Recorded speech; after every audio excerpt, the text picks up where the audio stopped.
Good evening, y'all.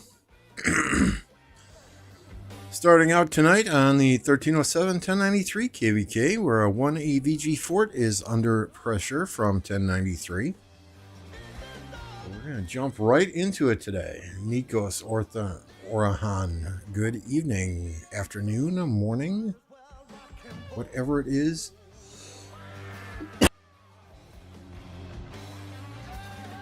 In your part of the world. Sorry, little pause there so I could cough. You'll have to excuse me, I just got done eating.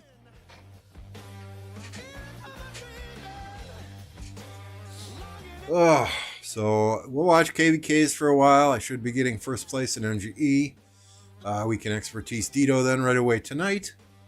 We do not have any plans though to do testing on a level 1 pass until sometime tomorrow. Cracking on a diet, welcome.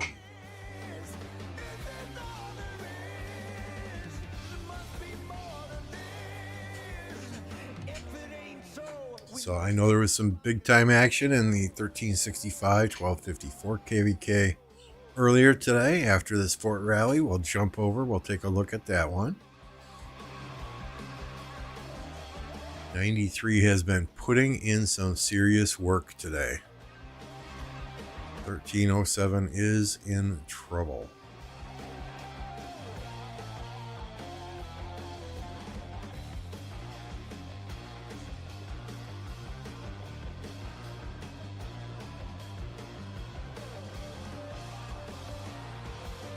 Looks like this is even a double rally on the pass. Very nice.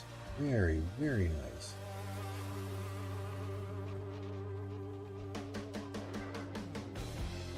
Alpha, what's good, my friend? Good to see you. I had wanted to go live earlier this afternoon and then do another stream specific to Dido this evening, but yeah, I sat down in the chair, started watching Red Dawn on TV, fell asleep for a little bit, woke up, and Heartbreak Ridge was on TV, so I watched that and I fell back asleep. We got a very nice nap in this afternoon. It was one of those naps, though, where you fall asleep and then you wake up and you're more tired than when you fell asleep. And I see I need to take down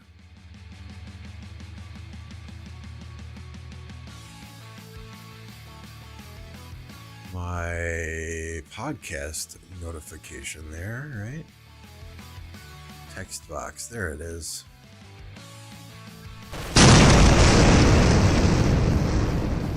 As the fort goes down, new animation here. You like this one too?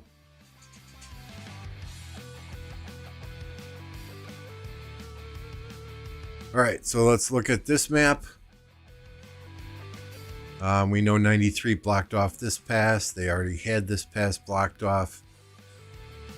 Yeah, I mean, 1307 is slowly getting pushed out of this zone, you know, slow and steady.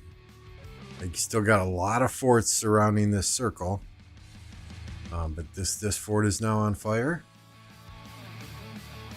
This fort is almost, well, got 6 hours left, maybe. It's like a new fort is being built right there. This fort is almost dead. Another 6 to 8 hours there. This fort is halfway, so this will probably get the next rally. So yeah, 93, impressive. Putting in some work. Where's this fort at? That fort's on fire, so yeah, kudos to 93. It looks like this zone will be yours, which I don't know this map very well. What does that mean? 1307 goes into this next zone from a level 5 pass? When those open? I don't know when those open.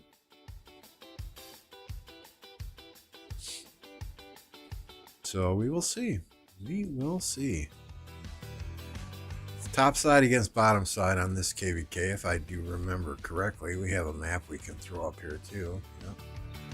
Yep, top side against bottom side. So it should be interesting when that next pass opens. Let's jump over to 1254, 1365.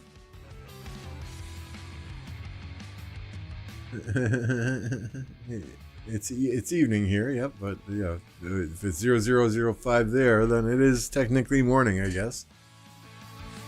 We are not testing Dido tonight. I have plans to test Dido tomorrow at 1700 UTC on a level 1 pass. You know, I can't do a level 1 pass by myself, so got to get a few people online with me in order to help with that. But we will expertise her tonight.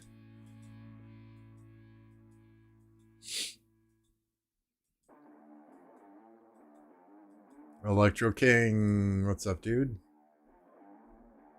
Popping the Electro King and the Mimi emojis right away.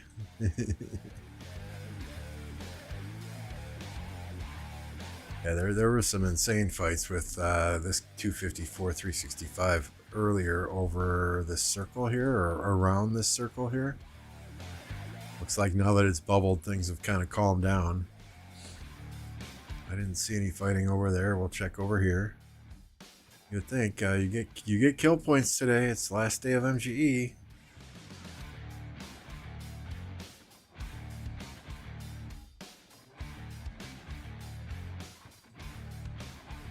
They've been fighting for what, 4 days straight now? So I can completely understand it if they call a ceasefire for a next 24 hours or something. But here we got some action. You need more than 2 people to test passes. You gotta have someone fill the rally and fill the. I mean, I got my farms. I could fill the level 1 pass with my farms. But the problem is, the level 1 pass that we use to do testing, whoever was R5 of the other alliance that's touching it must not have logged on for 7 days. So it then defaults to somebody else in the alliance to get R5 status. And that person we are attempting to get a hold of to pass it back to the original person. So if that fails, then I'm going to have to build a fort tomorrow morning next to another level 1 pass, and we'll go from there.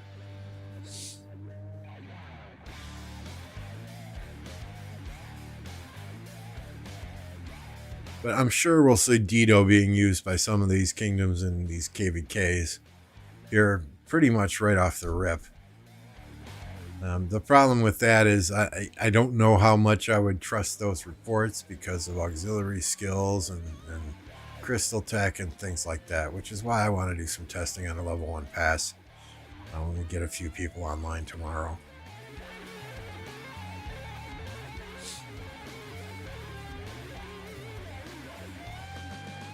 So you don't take deads in a level 1 pass. We'll just burn through a few resources and speed ups, and whatever happens, happens.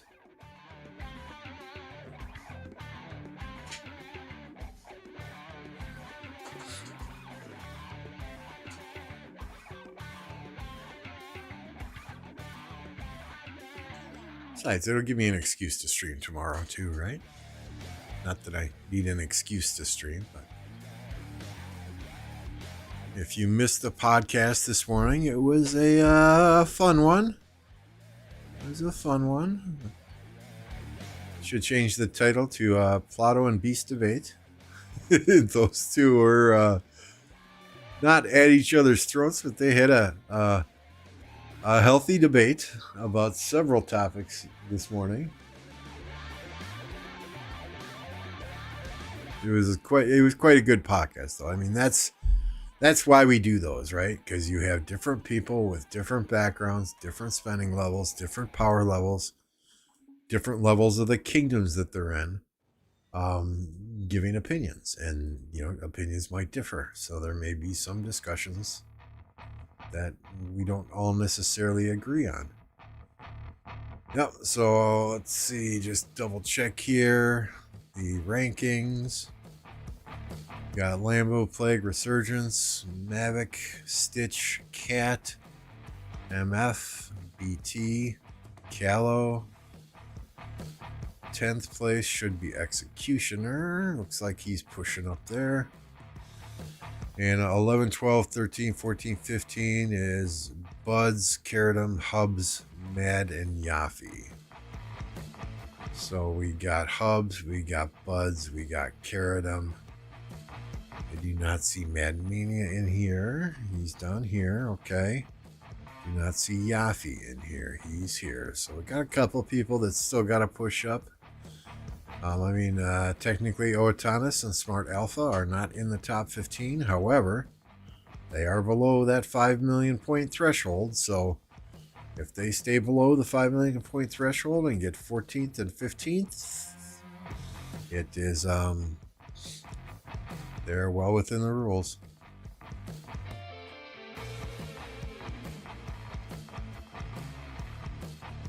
Just crushed people in the fight I was watching. You guys had fun today, Alloys. It looked like there were some good battles. Hey, Jakey Jake.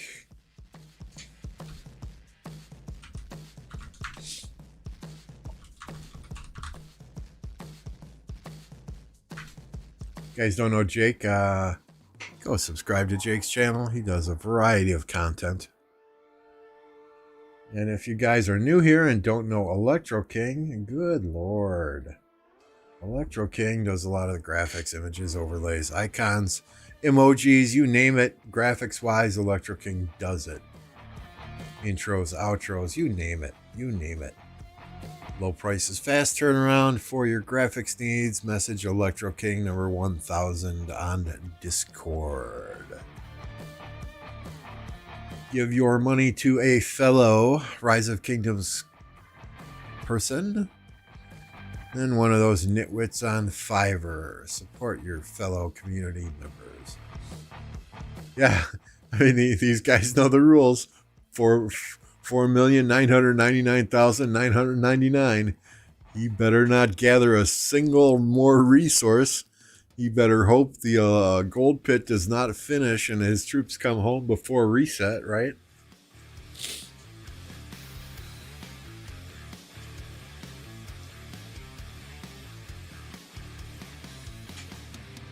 Why can I never get your command right, Electro King? Oops.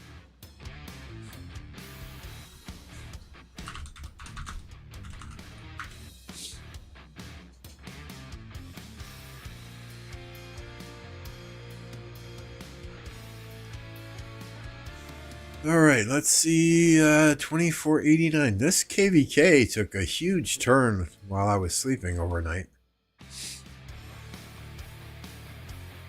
I mean, if you remember the pass for like the first 30 hours or so after these passes opened, 60 GT and 2489 were fighting on the pretty much the same two tiles the entire time. Since then, it looks like 2489 has kind of, not necessarily left the zone. They still got territory here, but 2160's burned all the way down to this other circle. So my guess is 2489 says we cannot sustain open field fighting like this for the next 5 days. And they told their members, okay, let's fall back, let's regroup, and we'll push harder in the future zones where things matter most. They took this circle, so they're going to get some rewards from that circle, right? Chapter rewards, initial occupation rewards. Oh, no, they didn't. Maybe these haven't opened yet.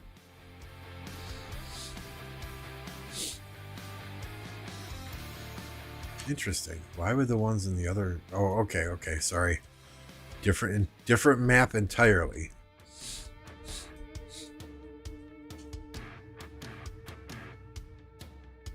Maybe that's just what they're hoping for.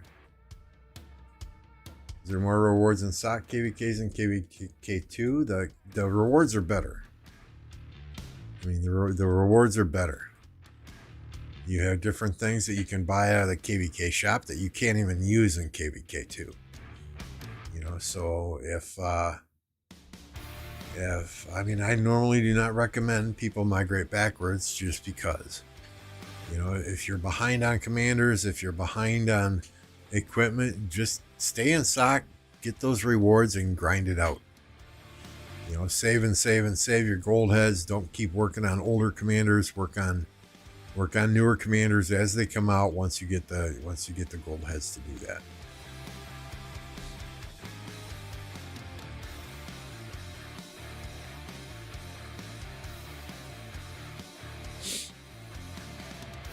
Only Farmer, what's going on, dude? You were fighting in the 1960 KvK, if I'm not mistaken. 1960, I think you were on 2049 though, right? I don't know. So many people, so many alliances, so many pilots. Only God knows.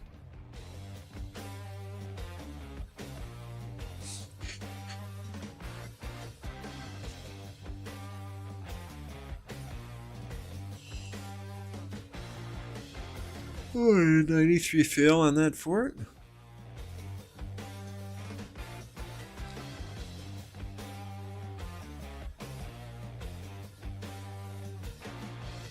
So did 2049 just make a tactical retreat?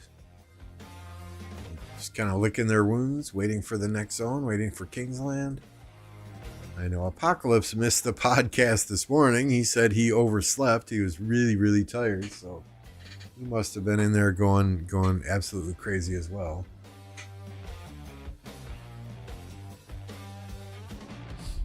And I think someone said in the podcast this morning the difference between 2489 and 1960 is 1960 has pilots for all their accounts. I don't know if that's true or not, but it was longer than 12 hours.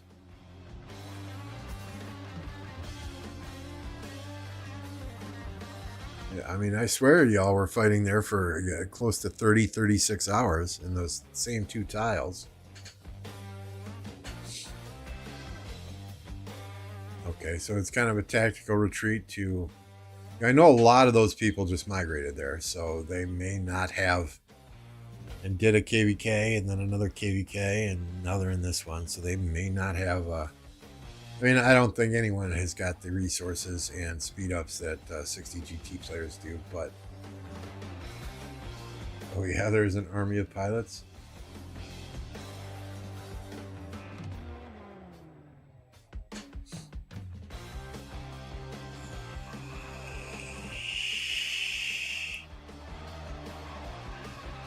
Alloy says one person has access to his account. Is that a person though, or is that the AI? Is that the bots you run? And yes, I am kidding. I do not believe Alloys or anyone else for that matter has been proven to run bots.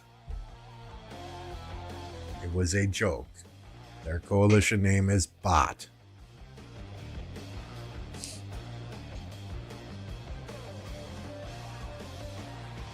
Yeah, I'm not making an account in the kingdom to just check out NG scores, sorry.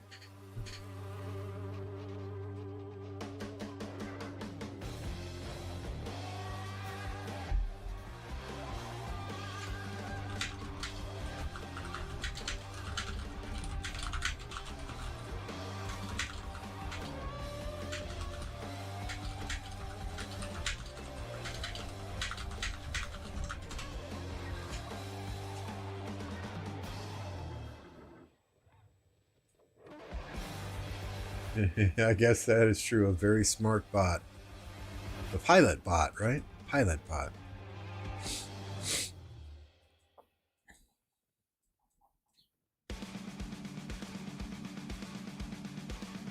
So most of these KvKs appear to be relatively... No, I don't know that peaceful is the word I'm looking for, but...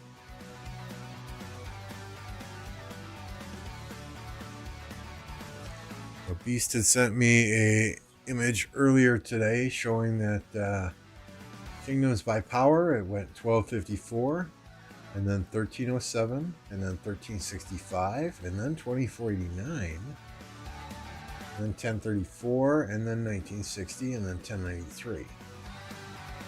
So if you have 1093 Kingdom by Power at number 7, 1307 at number 2, and they're separated by about what, 2.1 billion power. 93 is doing a hell of a job, as they always do, right? 1960 and 24E9 were separated by about 1.3 billion power. Looks like 1254 has about 2 billion power, more than 1365 does, at least at the time of the screenshot, which was on May 27th. So, I mean, interesting stuff. Interesting stuff. Fighting 960 costs so much more resources. You got your kill points already. This more kill points already this KvK than you did last KvK. For less than half of the resources.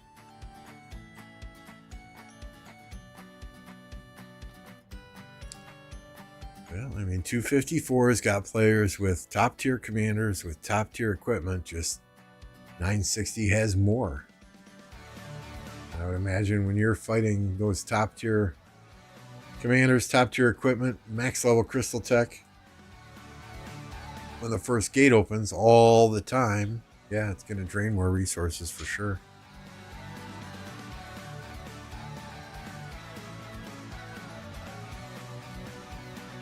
Hey, there's TSN Cat. Good evening.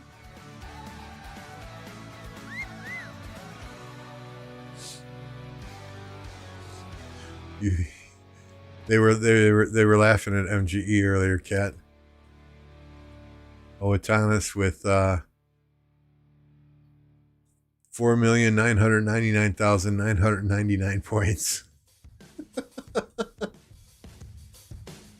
If his farmers go home from the resource pit before reset, he's pretty much fucked.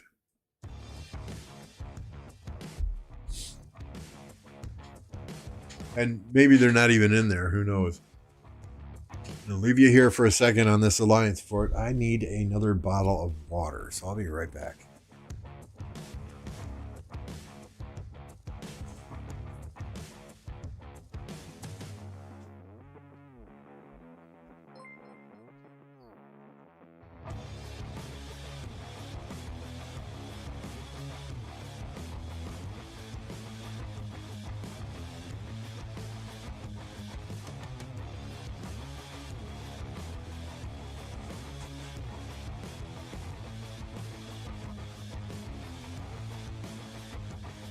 Of course, I hear an alert go off in my wireless headset as I am walking into the kitchen. It looks like it's a subscriber alert, so let me just check Stream Elements.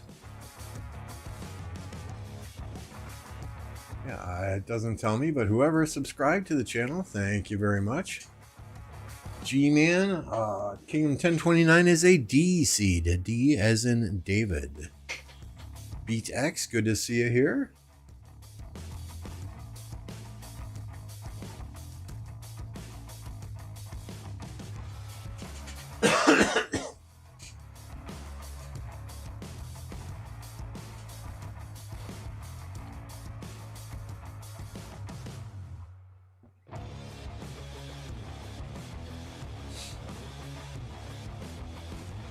Can look at our roster real quick if you would like.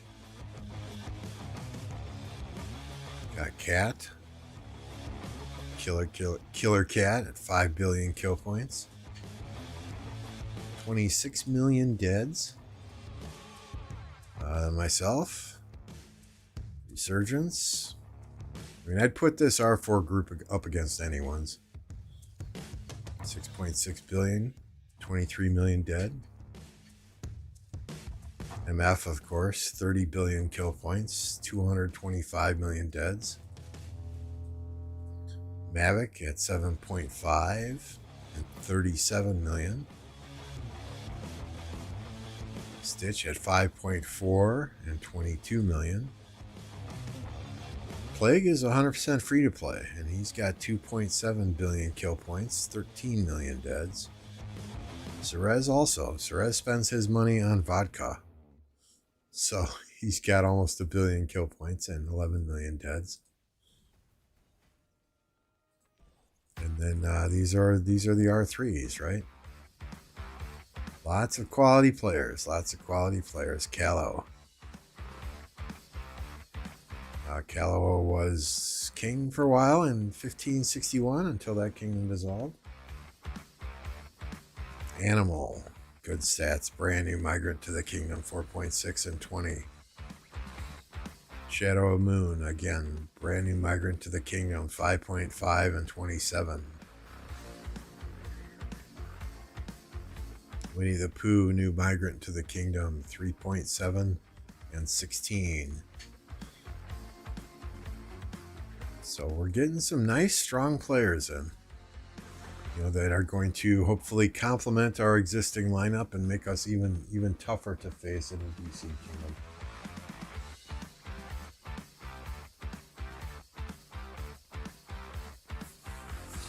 Jeff, what's going on?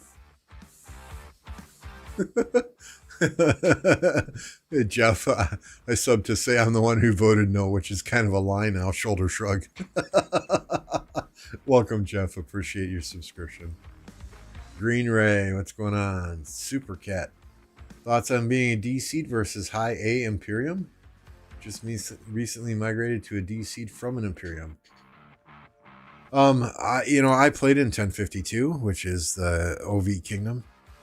I played in 1039 with White Tigers when it was the most powerful kingdom in the game, with the most powerful player in the kingdom in the game, or powerful player in the game, Solomar. Jizgo was there. So while I had fun in both of those kingdoms, the drama in an A seed Imperium kingdom, the amount of resources you waste, I guess, for lack of a better term, to get placement in Mightiest Governor, to get placement in MGEs, the competition that you face for the daily and weekly events, like King of Tribes, for example, or Race Against Time, things like that, is crazy. You can hardly get anywhere. Even me, who, I guess spends a fair amount of money in the game, it was hard to win those events. But the most fun that I've ever had playing this game is playing in this DC kingdom with a close-knit, tight group of players. When I was in 1039 or 1052, you jump on voice during war, there's 250, 300 people there. You're just another face in the crowd. You're just another name on Discord. I much like being a big fish in a small pond than a small fish in a big pond. I jump on Discord when we're in war here in 1029. There's 20, 30 people on, and I say hello, and everybody knows the voices. Hey, Lambo, how's it going? And other people's voices too.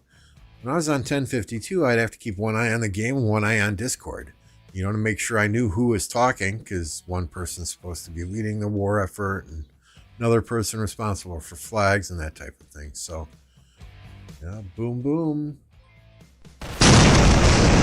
So, I have much more fun playing in a DC kingdom. Now, it's not for everyone. People like those big fights, those 24-hour day, 7-day-a-week fights, where they can jump on and fight for a few hours and then jump offline. That's not me. If my alliance is fighting and the people I care about are fighting, I'm going to be online, whether it's 24 hours straight, 30 hours straight. I'm going to be there until I am physically not able to be there, right? So Swizz says, and me with 200 million. Greenway, what's going on? Green Ray.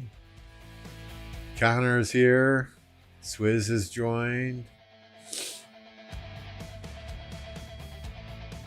Are we ever going to consider becoming a C seed? I do not think that's in the plans right now.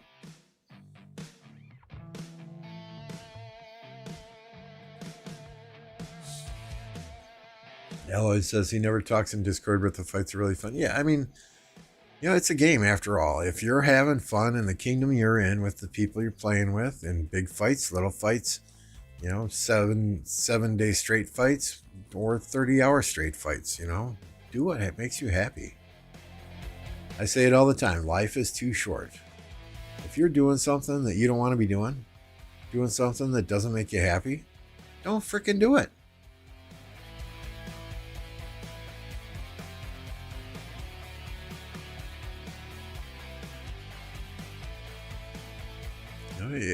Was it nice to always get fights in an Imperium KvK? Absolutely. Was it nice to be able to jump online pretty much any time of the day or week during KvK and be able to send marches out and get a fight somewhere? Absolutely.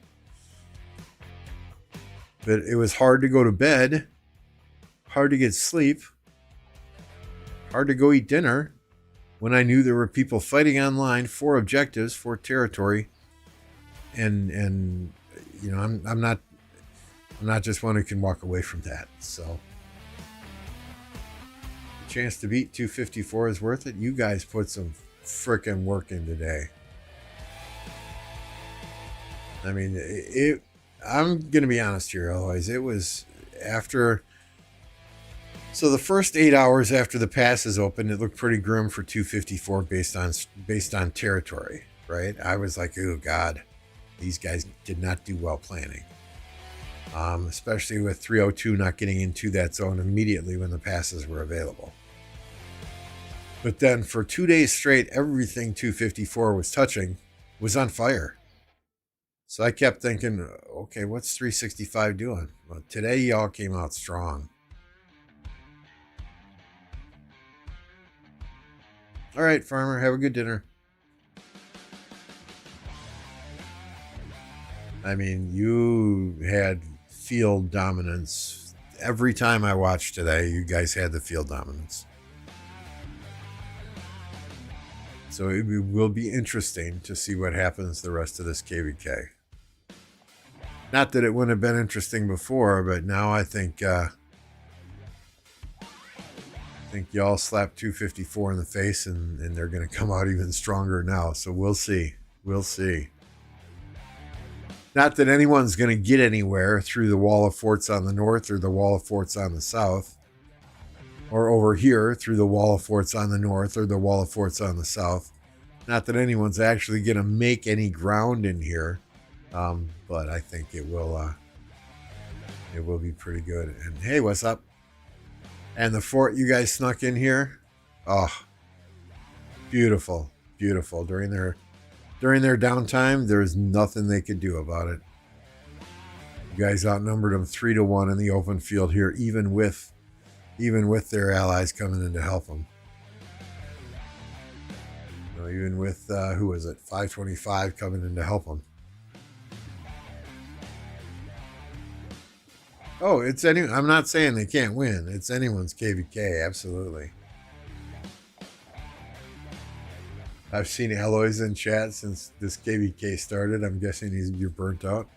He ran out of resources there for a little bit, but he got a second win, got some resources, and he's back in the fight. Alloys does not strike me as the one who can just sit on the sidelines and watch.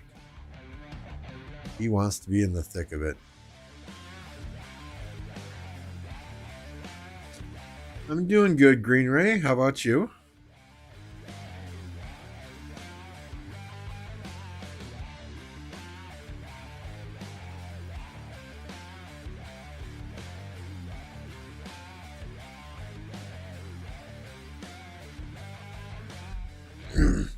Was lag bad today, Alloys? I saw Chisgo was having some issues again today, attacking phantom marches and...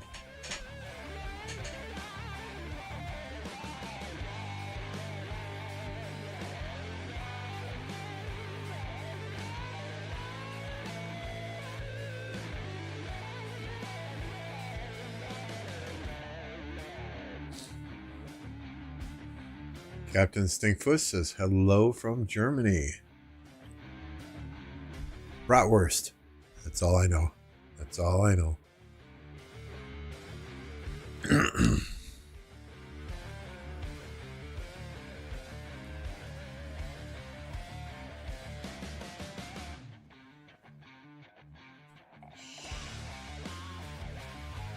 Any bigger fights anywhere here?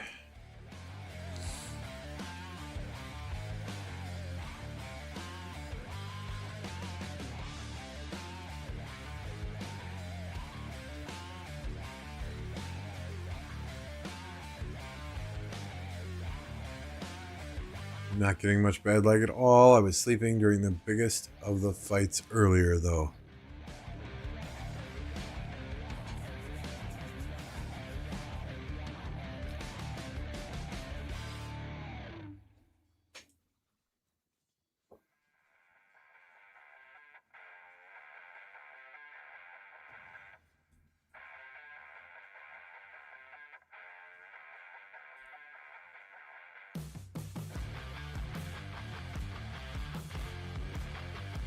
Oh, god damn. One of those days you take a nap and you wake up more tired than when you lay down to take a nap.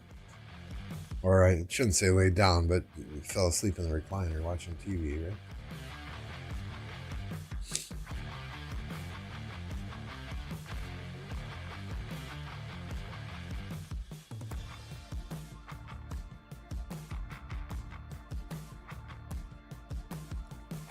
Yeah, for those that think Archer Towers are not going to be good in this game, yesterday we were watching a big murder ball fight right at this purple-red border.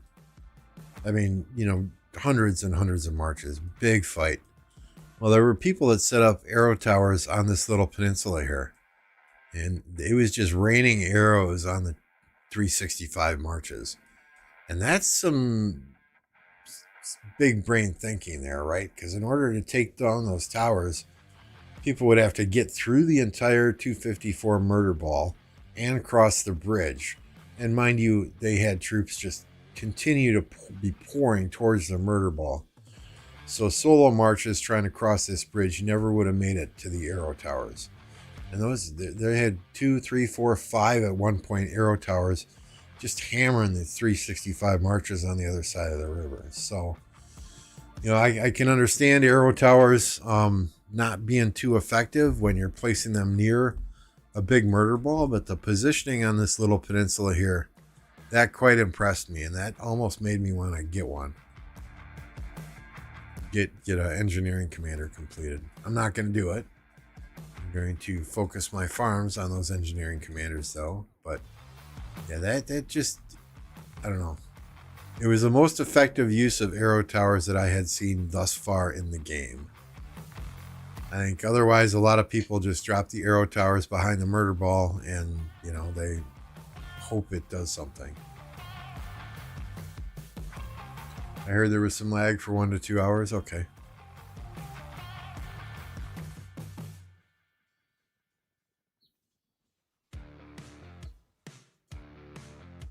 Problem is, in big kingdoms, you can't have that much siege. Yeah, most kingdoms make you delete siege.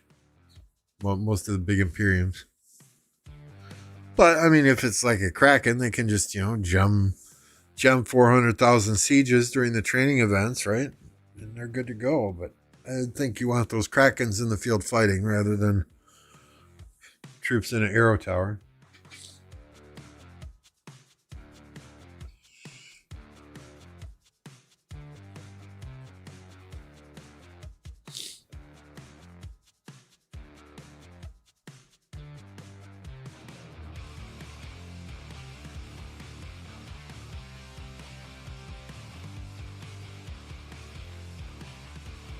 Ooh, we got flags building here. We got flags building where? Where?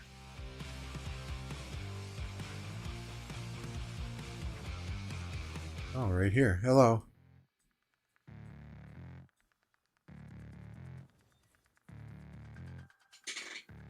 Yeah, I know you said you had something like 3,000 gold heads and you were considering maxing one or both of those commanders.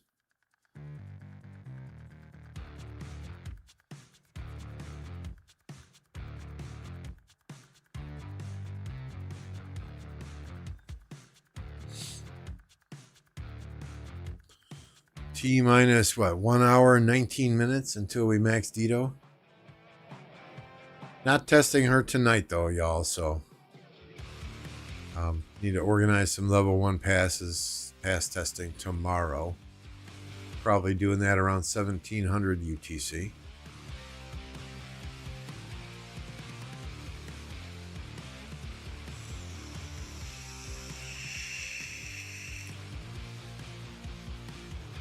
Maybe a little later, we'll show you what's going on here.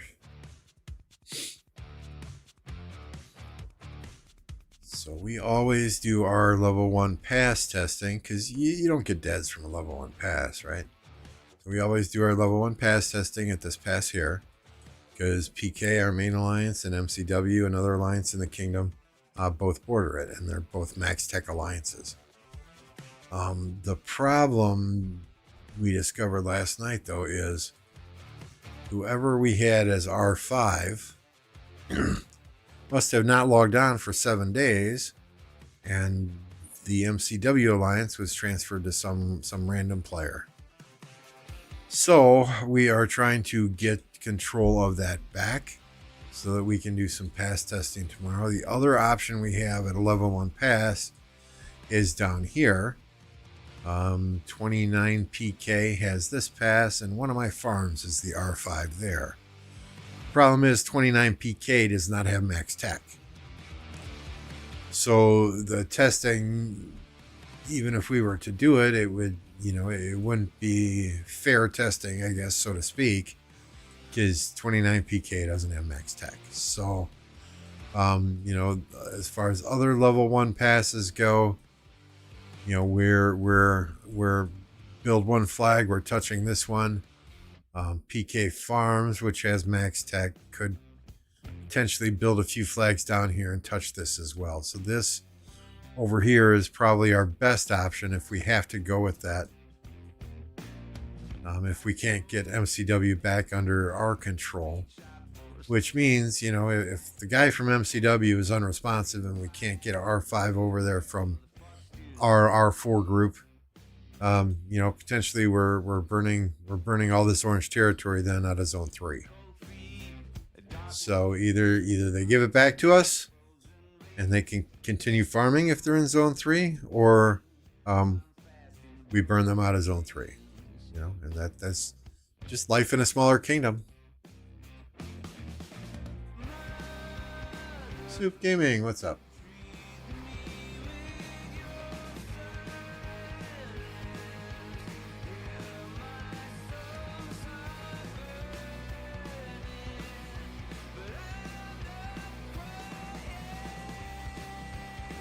Yeah, it looks like 365 and 1254. Just kind of trading blow for blow now. You burn our flag, we'll burn your flag.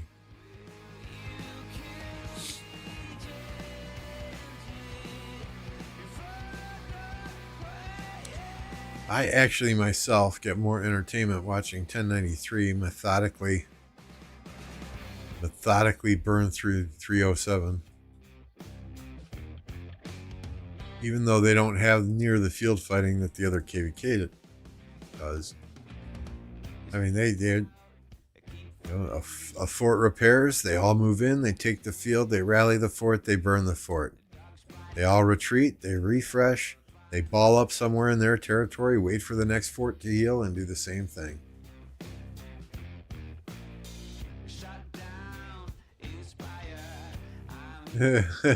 I will sell my account if the day comes when I see myself opening expansion or taking a rune so I can hide behind a river and shoot arrows.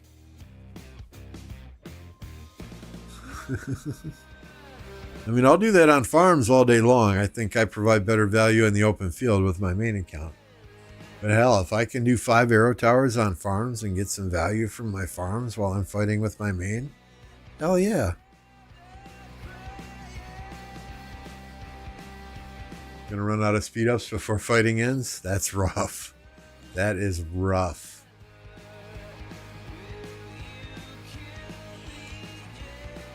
Oh, what was it? 2 KvKs, 3 KvKs ago, I spent 500,000 gems just gem healing, so I was out of speed ups. And it was like the day before New World Bundle popped, or there's another bundle coming in like 24 hours, something like that.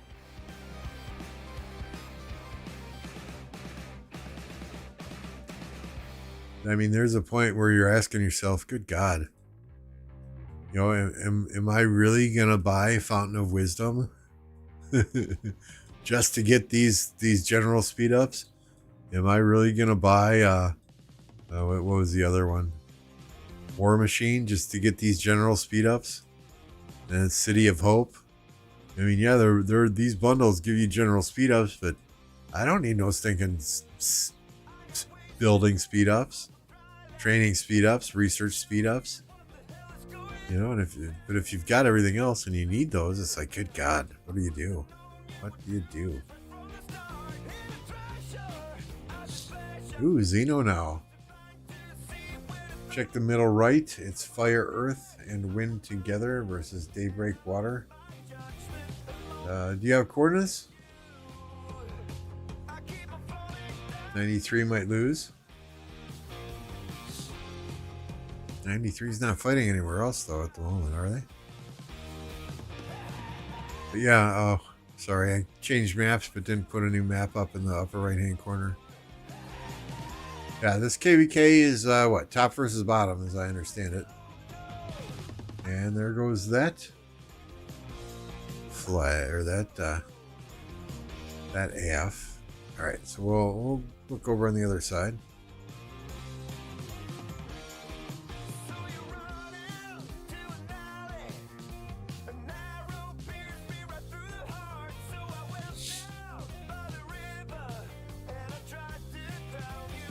Yeah, looks like 1307 allies are putting in some work here. What is this? Kingdom 1890, 2365, and 2425. Against 1957, 2501, and 1191.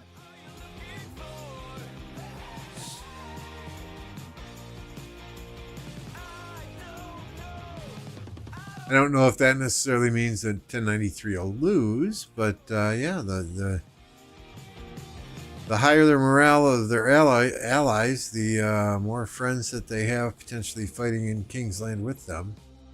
If their allies are getting stomped, they may just throw in the towel early.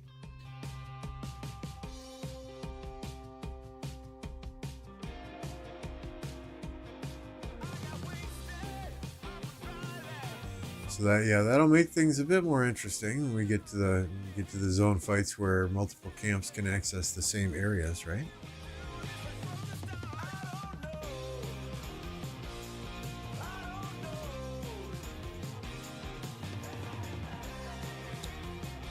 But I am slowly becoming a 1093 fanboy.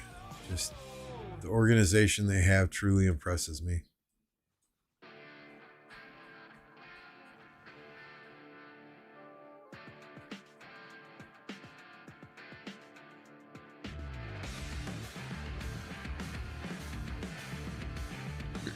And I'm not saying other kingdoms aren't organized, but it's very rare that you see players from 1093 chasing the easy kills.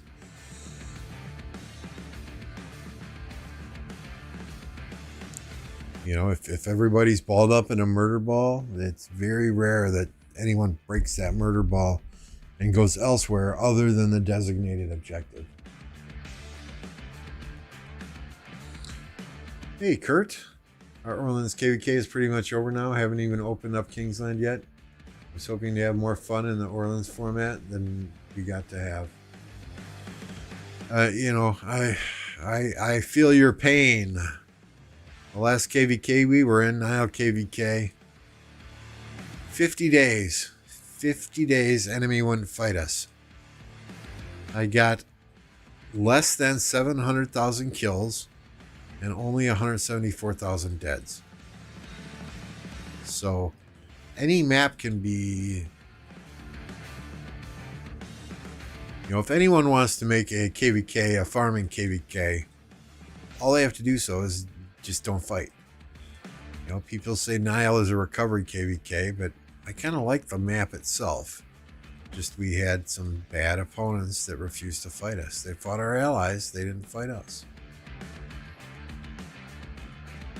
So, I mean, and an enemy can do that on any map. So, unless you have quality opponents, it's hard to get quality fights.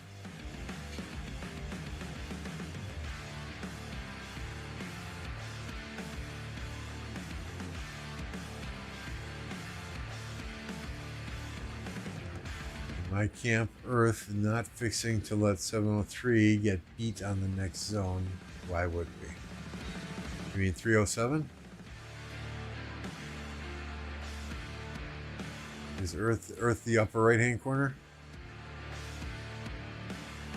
A KvK with no fighting, the dream. Alloys. Yeah.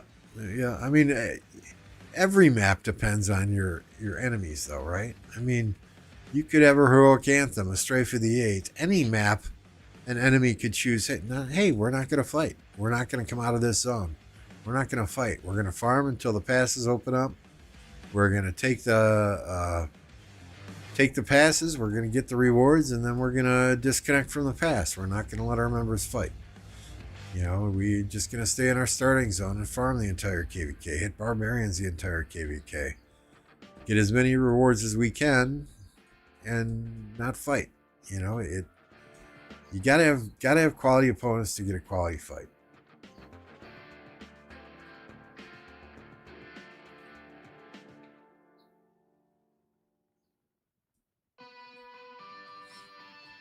Never been to 93. Use their leaks a lot.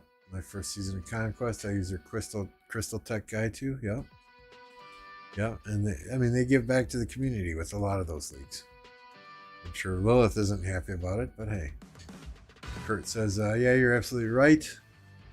It's the kingdom's choice. We're fighting a few big kingdoms, the main alliance from one of the biggest camps. Talked a huge game, pushed us out of zone 5, but lost zone 6. Yeah, talk is just that. Talk is cheap. You still got to show up. You still got to fight on the battlefield. TSN Stitch, sausage of Mimi. Y'all love that Mimi purse emoji.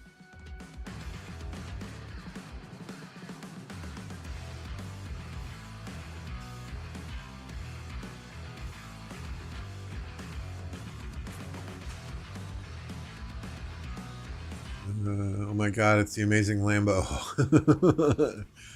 Sounds like I'm a magician. Here's the amazing Lambo. Watch him pull a rabbit out of a hat. 1093 has everything from 307. They're touching on fire. So, long story short, they're doing what 1093 does.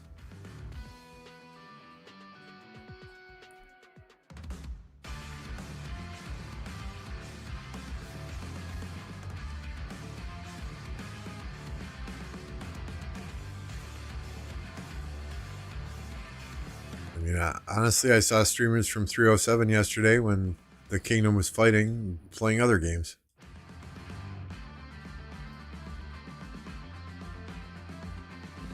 So, they must have called it a day and decided to, just let things go and save some resources, speed ups for the next zone. That would be my guess. Hey, Sean and Dom, how do I like the Olympia update? I'm going to be 100% honest with you, Sean. I have not played a single Olympia match since that game mode was introduced. Not one. I was going to, but then I would jump on our Discord server and I would hear people playing it together, and I would hear things like, run away, don't let them kill you. Or just circle the flag. Don't fight, just circle the flag. And that just did not appeal to me. I was on Discord and MF jumped in a match to play Olympia and people were telling him the same thing. And as soon as he got done playing one match of Olympia, he said, nope, I don't like this. This sucks. And I think I would have a similar opinion, right? I mean, it might be fun if you're playing with 4 people in your alliance and you're all in sync and doing things together, but it just... The whole run away, that's not how I play this game. So I am going to keep my streak intact and not play Olympia, and I will live vicariously through others, watching others play Olympia, listening to them bitch and moan about the randoms they encounter on their same team, yeah, we'll just do it that way. Yes, exactly. This was people in Olympia, right? Run, Forrest, run. So that's not how I play the game. That's not how I enjoy the game. Even watching some of these other kingdoms fight, people will fight till their troops are yellow, then they'll send all of their marches home. because they don't want to get bad trades. They don't want to waste resources in the hospital. You know, so that's, you know, I fight till my marches are dead. I send them out again. It might not be effective. It might not be efficient, but it's how I have fun.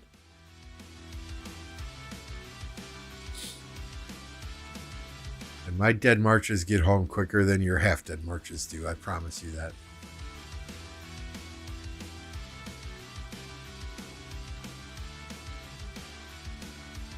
I mean, I like the boats. What do they call that? Tempest Clash? You know, I like being the archer boat, just kind of sitting back, picking off the bigger ships as they're trying to ram things. You know, that game mode's all right. I don't mind that once a month. If they did that every week or every other week, though, it would kind of get kind of old kind of quickly. Good night, Green Ray.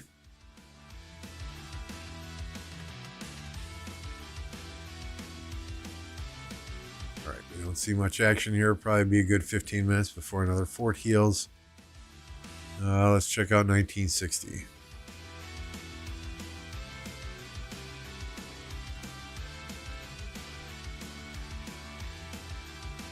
I don't know that they're facing much resistance down here. Well, heck, they're not even touching this fort.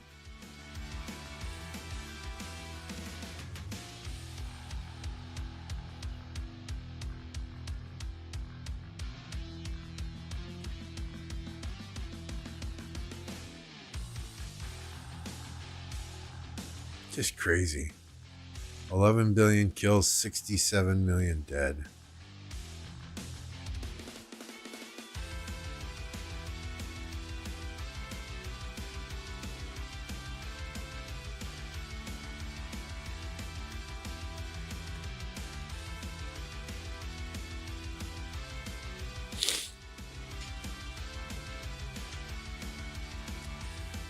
Let's just pick a player at random. Boom, right here. 112 million power, 4.7 billion kill points, 41 million deads. Ha, ha. So my stats are better, but this governor ID is newer. Right? So it's like, come on. 20 billion kill points. 84 million deads. I mean, the way they have built this alliance just insane. It's crazy. Hey, there's Baba. Hey, Baba. 1.1 billion, almost 40 billion kill points, just about there. 230 million deads. I think Makote is over the 300 million deads now, isn't he?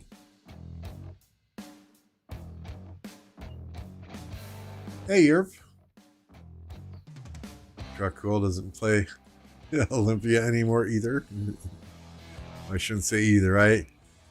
11 accounts. 11 accounts. Never played Olympia once. And I get it. You can get a couple of gold heads from it. But yeah, I just, you know. If you ain't having fun doing something, don't do it. Especially in a game. It's a game. It's meant to be enjoyable. So what is this? 924. After we max Dido tonight, we're gonna have a few left still.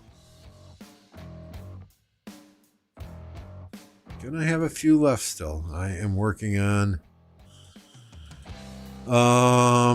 Tariq in the infantry MGEs. He's at 5233. 10 heads away from the next skill there. Working on Jan Ziska in the cavalry MGEs. He's at 5222. In the archer MGEs, I only need Dido, and after that, I will be sitting out archer MGEs until the next archer commanders come out. Leadership MGEs, we are, believe it or not, working on Montezuma, 5311. That said, I don't get high placement in those. If there are other commanders in there that people need. Neo, new subscriber. Thank you, Neo.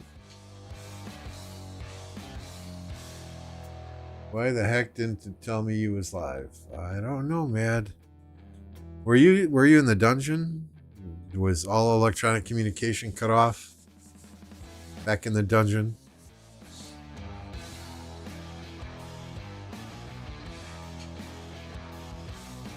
Haven't heard your opinion on the new Archer yet? Oh, fantastic.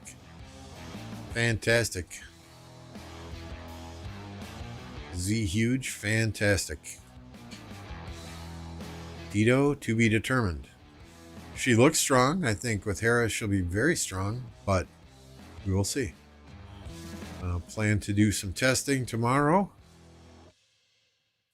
There's my marker here. Right here. Dido testing 1700 UTC Sunday. So we will see tomorrow.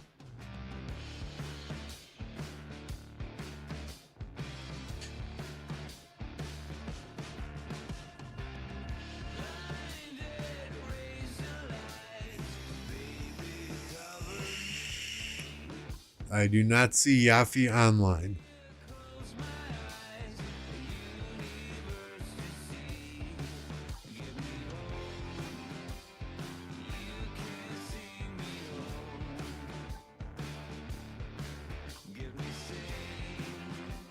Yeah, we have people who still need to expertise Hera. So, I mean, since the KvK we were in, there wasn't a lot of fighting.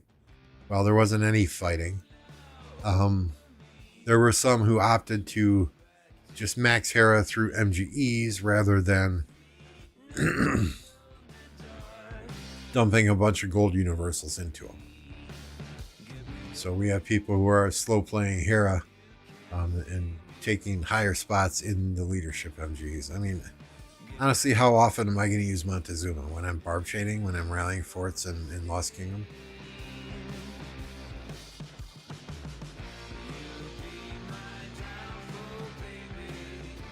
I mean, I guess technically I could get Woo from those leadership MGs too, but I don't know if I would ever even use her.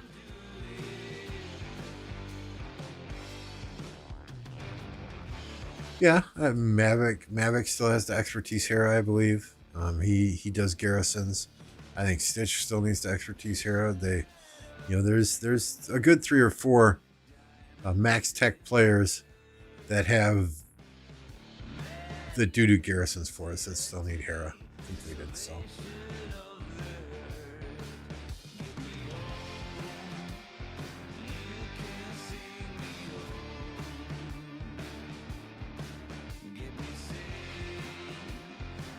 And, quite honestly, when Kat says, here's the MGE list, I trust her. She gathers data from all of the players. She knows what everyone is working on, what everyone needs, where everyone sits with other commanders, where they sit with gold heads. And I trust her to make decisions that are in the best interest of the Alliance and the kingdom as a whole. So... if she says, Lambo, you're 15th, and because she knows I'm getting Montezuma, I'm 15th. I'm fine with that. 100% fine with that. Prison at 1105, 371.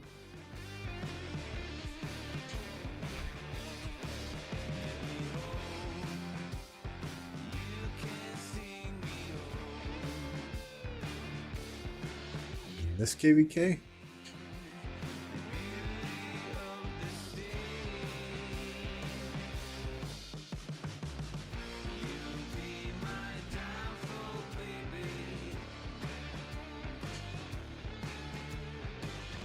Nope, maybe I think you're in the 307 KvK, right?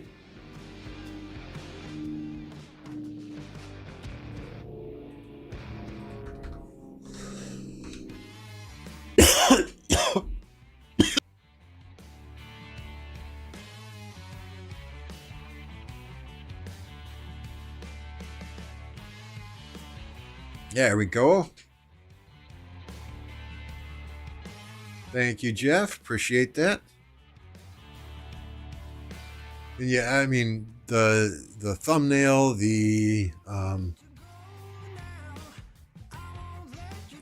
it's not meant to insult any of these other kingdoms that are in these KvKs. There's just only so much space on a thumbnail. You gotta highlight the heavy hitters.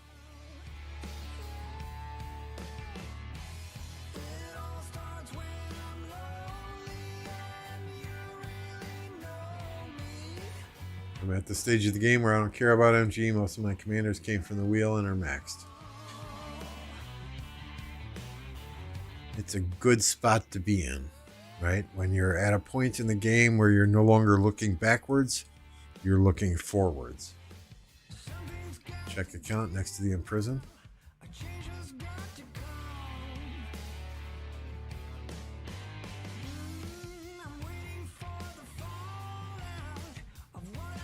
Why isn't this guy getting swarmed, or did you guys already zero him?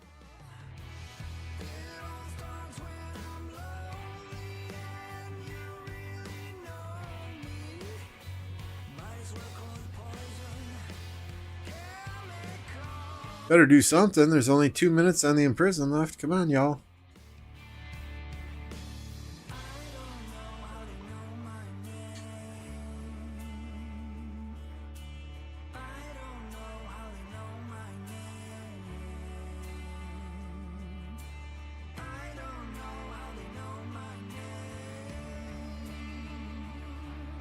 $1 billion power? Where?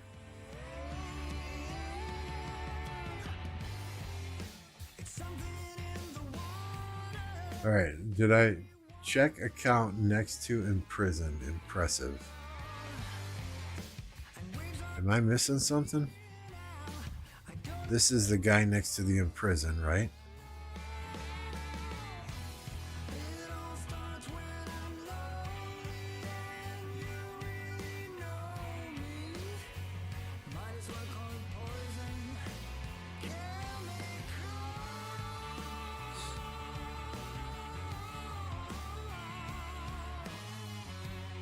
Is that Sargon Nevsky?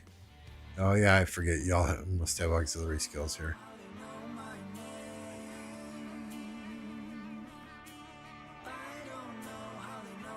Oh, he's online.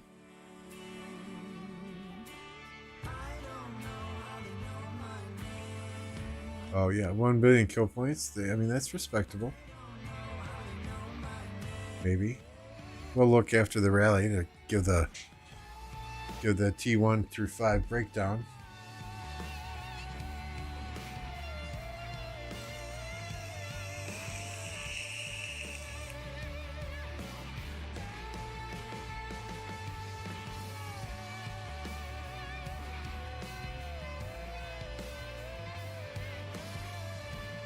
I don't understand. Why are we rallying a 32 million power player?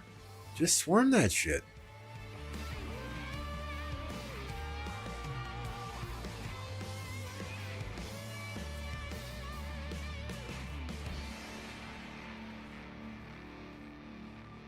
Artifacts, that's it. Change troop types, yep.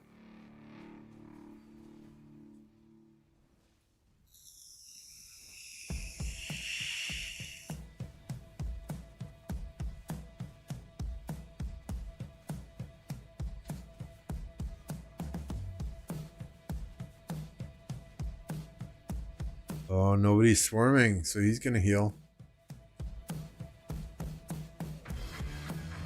Well, he accomplished his objective. I bet he just rose his rank in kill event or in MGE up several levels.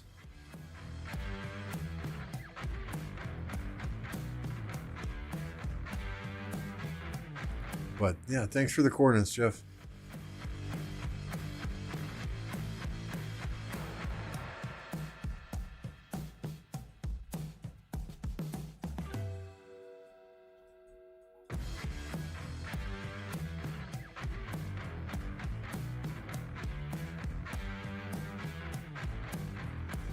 T minus 49 minutes. See, here we go again on 93, right? Fort's healing. They notice it. They move in together. Form a tight murder ball.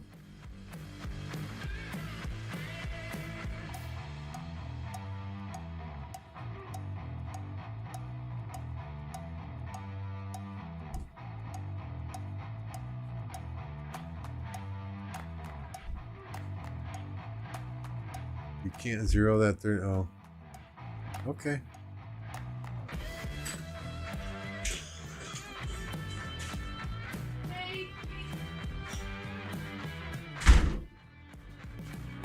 93 coming in from the top and from the bottom, creating a 1 AVG sandwich here.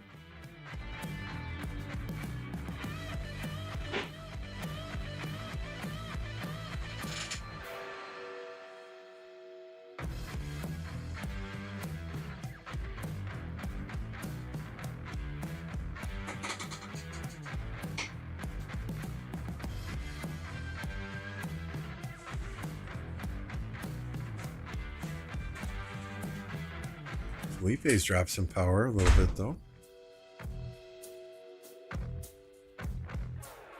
Cote 307, huh?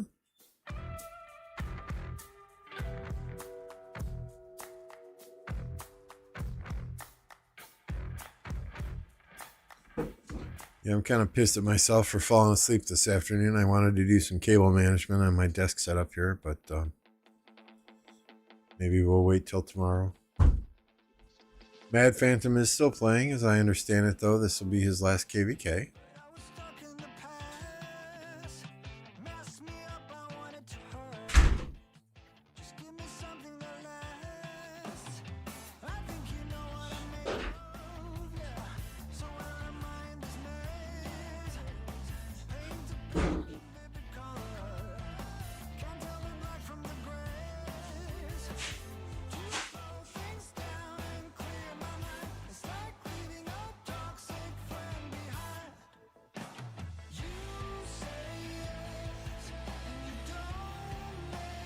Tariq rally from this side. Do they have another rally coming for the other side? That may they'll double rally most of these.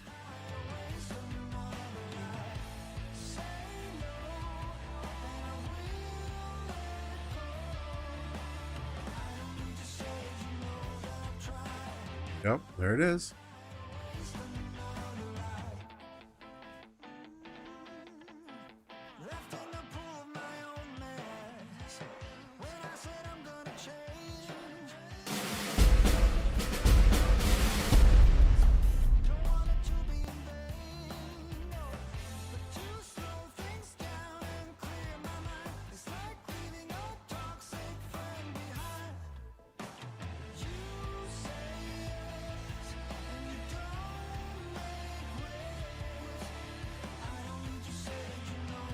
Hey, Gustav.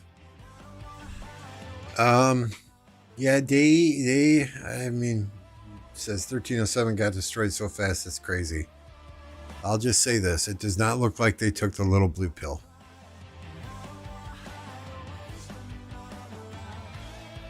They did not pop their Viagra before this battle. And it maybe it's strategic.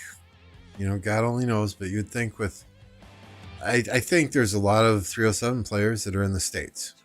I think. Don't quote me on this, but I think, right? And one would think with a 3-day weekend, they would be going absolutely crazy. It's Memorial Day on Monday. Most government offices, mail, banks, office type job people have the day off. So one would think that they'd be going absolutely crazy on a 3-day weekend. Maybe they got some behind the scenes plans. Plug your ears.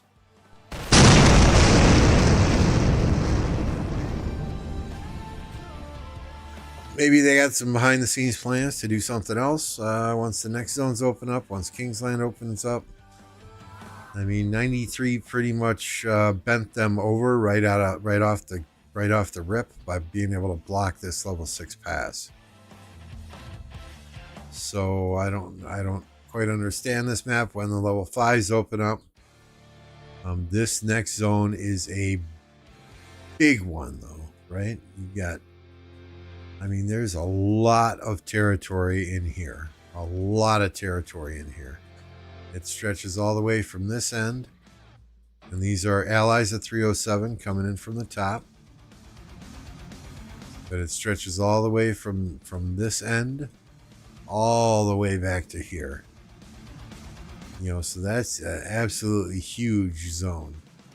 But 93 is going to have a free pass in this zone then. Because these people coming in from the bottom, these are all of their allies. So, you know, they won't be able to get into this other zone and help. Now maybe 93 allies can come into this zone Northford, and then come through this pass, and then come up here and come through this other pass. I don't know exactly how this works or when the pass is all open. I'm sure 93 has got a strategy mapped out. Yeah, I expected 307 to last a bit longer in this zone, or at least put more pressure on these forts over here so they had a path into Foxton from this zone that they share.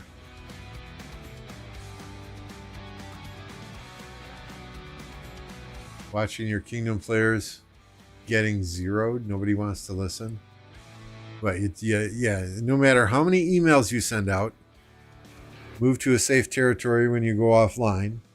No matter how many emails you send out, no matter how many times you tell people on voice, there's always some. There's always some, Pete. Send me some coordinates. We'll check out some zeroings.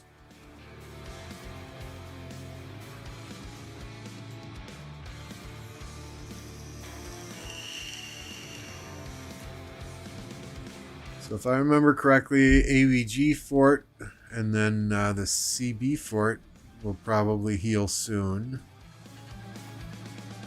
There's Mad Phantom. That can't be Mad Phantom. Only 4.6 billion kill points? That can't be the real Phantom. That's a Phantom of Phantom.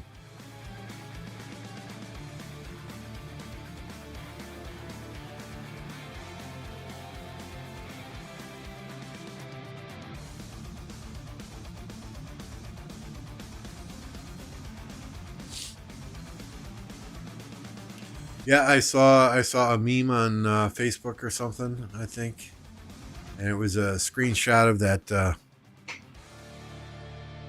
that live stream that Redline did, where he was going through and letting people rank kingdoms, and there were lots from 307 saying they should be S tier.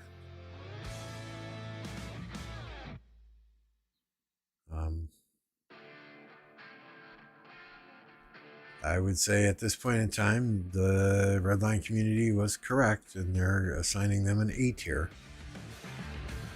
Nothing against 307. I got a lot of friends that fight there. I got a lot of friends that play there. But yeah, you would expect an S tier to be able to compete with another S tier much more effectively than they have been. And again, maybe they got a plan for the next zones. They're licking their wounds, saving the resources, kind of like 2489 seems to be doing with 1960. But, I'm not involved in those discussions. I'm not in that kingdom to know exactly what's going on or what's being communicated.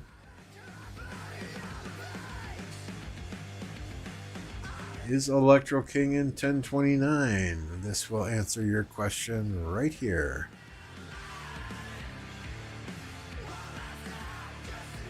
Who dat? Who dat?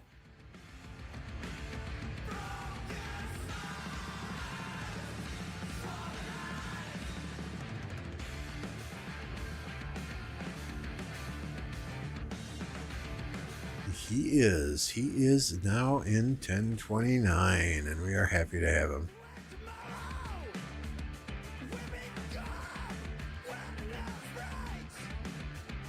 I gave him a few resources to get him started here. Transferred some from Lambeau Farm 3 and 4 today.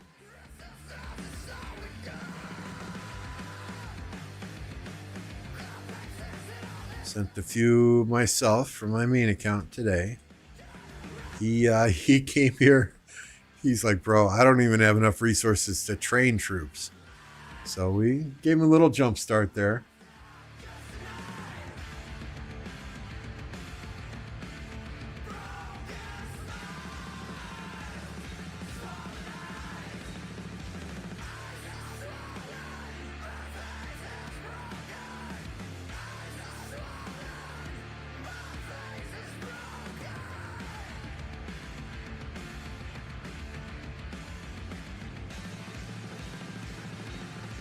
And just 10 billion of each of it. Who do I think Who do I think wins the KvK between 365 and 254? If you had asked me that 24 hours ago, I would have said things look promising for 254. 365 put in a lot of work in the past 24 hours. I think it's anyone's game. I really do. I think a lot of people underestimated 846. And 846 plus 365 against 254 and a fairly depleted 302. It's anyone's matchup, anyone's game there. There's a long way to go. I told you, Matt, I told you if you needed resources, all you had to do was ask.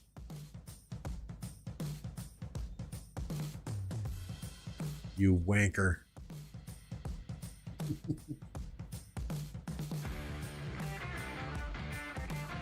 Note to self, send a message to Kat about Mad Mania.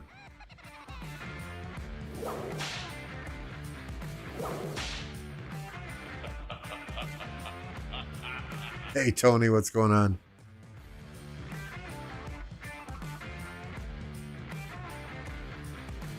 I'm sorry, I do not remember you specifically. So many KvKs, so many allies, so many enemies, so many people I'm meeting on YouTube now that it's hard to remember everybody. So I do apologize.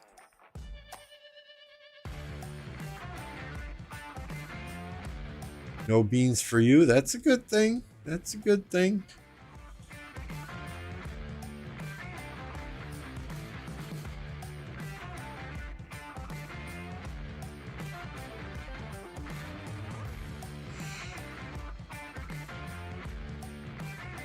You know, I was all prepared tonight to make a really nice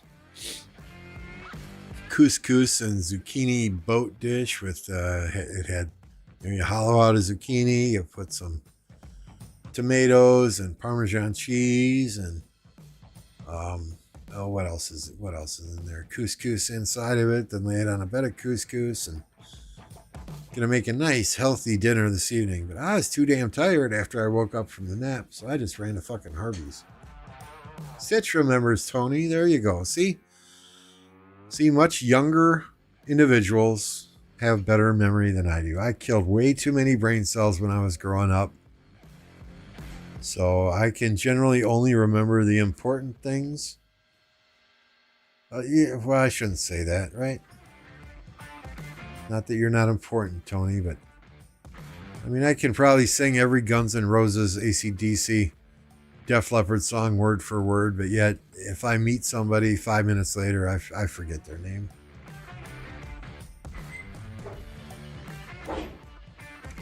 I like beans. I just can't eat them a lot. We had taco pizza the other night and it had refried beans on it. We have Southwest chicken tacos on the menu for tomorrow evening, and that has black beans in it. So I like beans. I just don't eat beans for breakfast. Beans and mushrooms and tomatoes for breakfast. That's just not a breakfast here in the United States. Breakfast is eggs, French toast, pancakes, toast, sausage, bacon. It's not beans and mushrooms and tomatoes.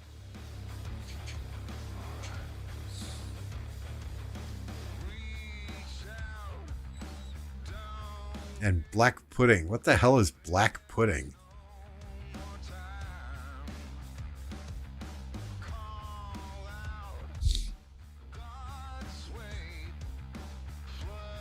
Omelet, yes.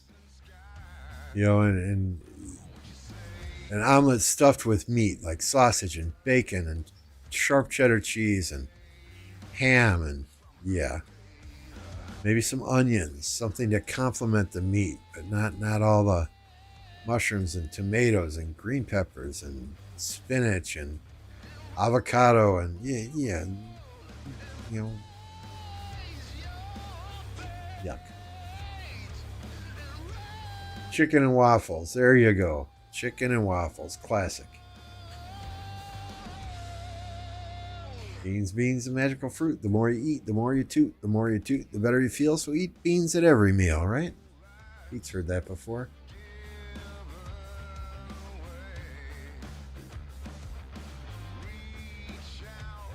I think the misconception is we eat a full English breakfast every day. It's more like once a week. Fair point. Fair point. I thought English breakfast was a tea. I think it is a tea, but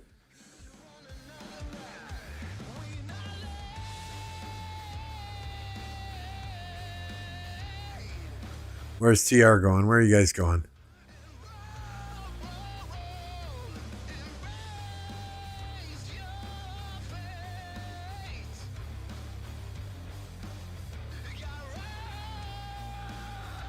A lot of troops marching down this way.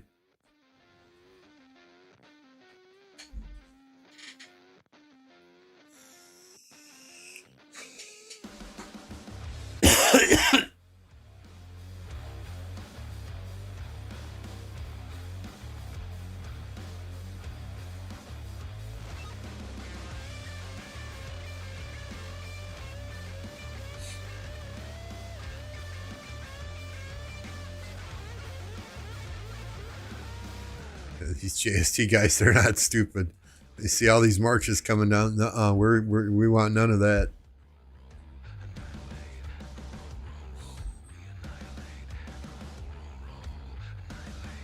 2050 right now. Ooh, 1034 has allies.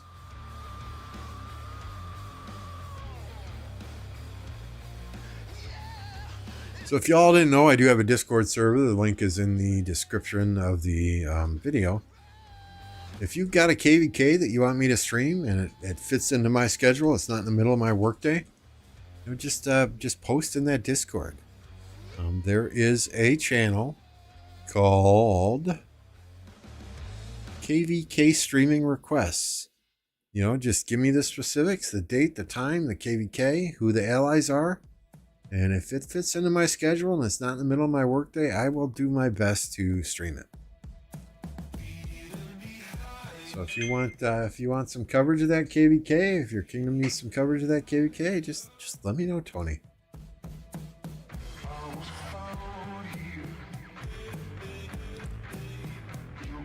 I try very hard to fire up a 2 to 3 hour stream pretty much every day of the week.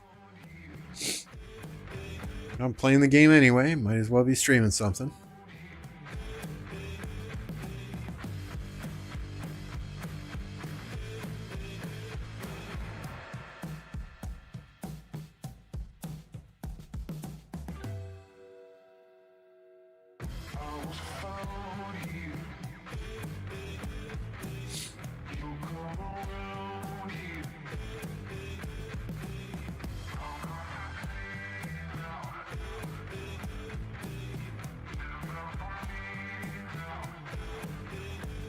See, and okay, when I talk about the organization of 93, see, here's a perfect example.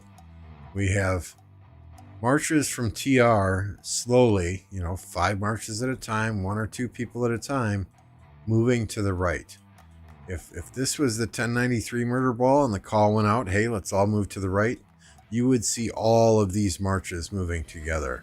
And now the rest of these TR players are waking up, but that's just one example of the organization of the players and the leadership in 1093 that I see versus many of these other kingdoms.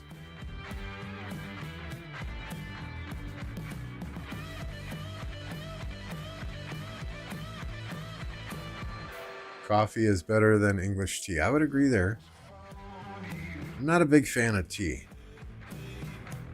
I've got this ginger and honey tea that if I got a sore throat or something, I'll drink every now and again. It seems to help a little bit, but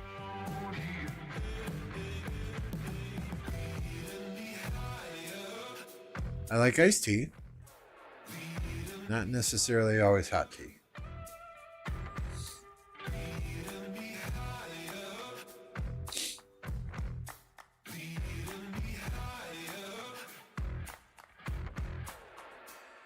I mean, a lot of times, some of these big kingdoms, whenever the murder ball moves from one place to another, you got a few stragglers left behind that either jump to a farm account to go through farms, or they're not on voice, they're not listening, or they just don't move. Okay, now he's waking up, but you're way behind the rest of the group there, buddy.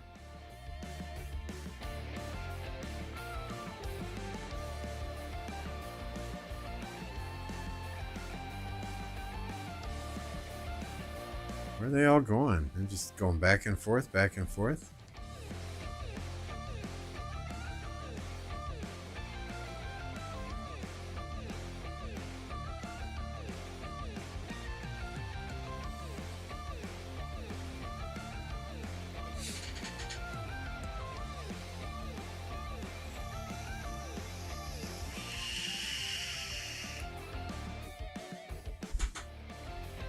Tony says 254 definitely had the most resources and speed ups going into this KvK. At the end of the day, it comes down to who's more determined.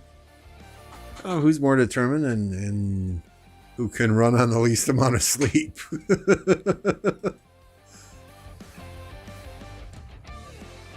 Or, as somebody said in our podcast earlier, who has the most pilots for their account.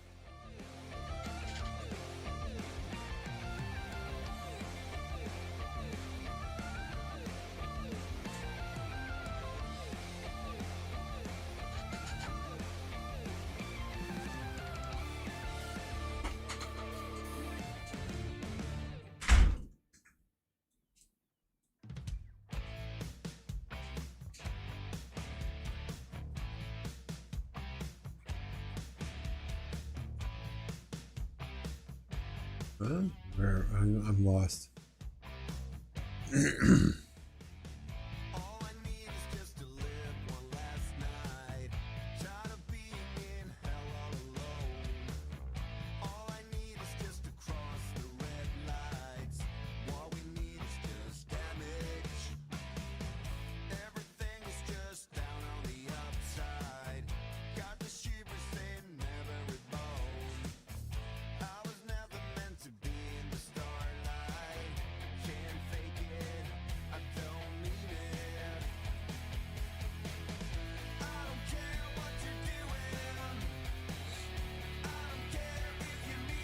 Yeah, I don't know that this is, as I understand it, past 6 opens on Thursday, I believe. So we got several more days of staring at a bazillion forts on each side of the map. I kind of like the Warriors Unbound KvK because you can only drop forts by the passes and by the holy sites, because this is just absolutely insane.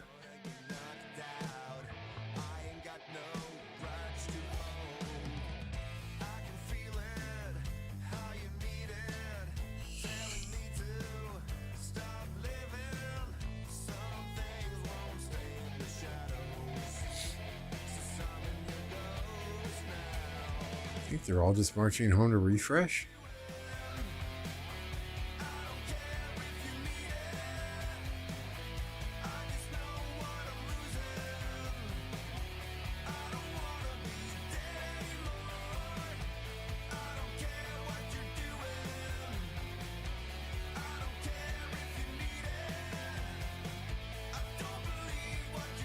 I'm confused as to what you guys are referencing here. I'm not seeing a chat from Ashen. Yeah, so just to make sure you're all aware, as soon as we get the email that Dido can be unlocked, we will be unlocking her and expertising her. We will not be doing any testing though until tomorrow. Need to kind of coordinate that with some others. We might need to build a few flags or build a fort next to a pass so that we can do some level 1 pass testing. We'll take a look at that very early in the morning and get any flags or forts going. So hopefully we can do some Dido testing around 15 UTC. I've also got to get somewhat organized to do that testing. Make a list of different combinations that I want to use different rallies that I want to use that need to be used against Dido. So if y'all have suggestions, drop them in the chat now, and I'll make some notes. I definitely want to try Dido and Hera. I want to try Dido with a mandatory, Dido with Artemisma, or Artie Dido, or a mandatory Dido. Different, Dido YSS. Try different garrison combinations against the different rallies that are out there, specifically like Tariq and Pakal, Nevsky, and Joan. Attila Nevsky, the most common rallies people are throwing at a lot of these forts just to see how she holds up. So if you got suggestions, if there are specific combinations you want to see, post them either on my Discord, tag me, send me a DM, and we'll see what happens. I will try to get as much data as I can. That said, once our hospitals fill up, we're probably going to stop testing. Well, here, Stitch, and it's probably easier for me. I hope you're still on my stream, because I'm going to try and communicate with you that way.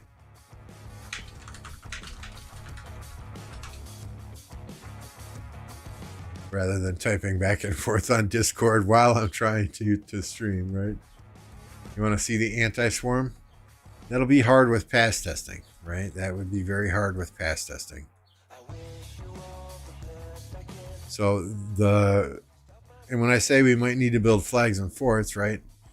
Normally we do pass testing here at this level 1 pass. Okay.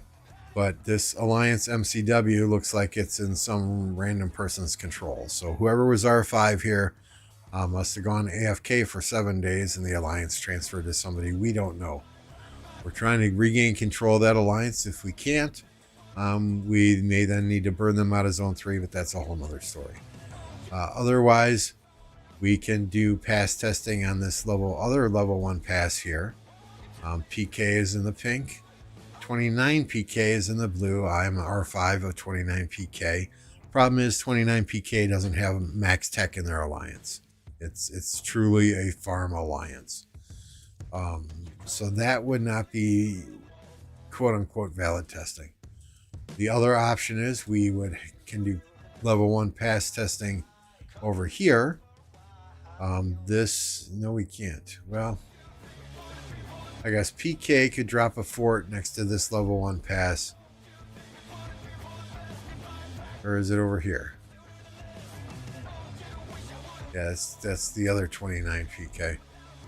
So we would have to drop a fort next to this level 1 pass here with PK, and then use hashtag PK farms, and just build a couple of flags over to touch this. I think this is probably our best bet if we cannot get control of that level 1 pass from MCW, Stitch. So I'll take a look at it in the morning. I think we can build 1 or 2 flags with PK and maybe touch this, and we'll go from there.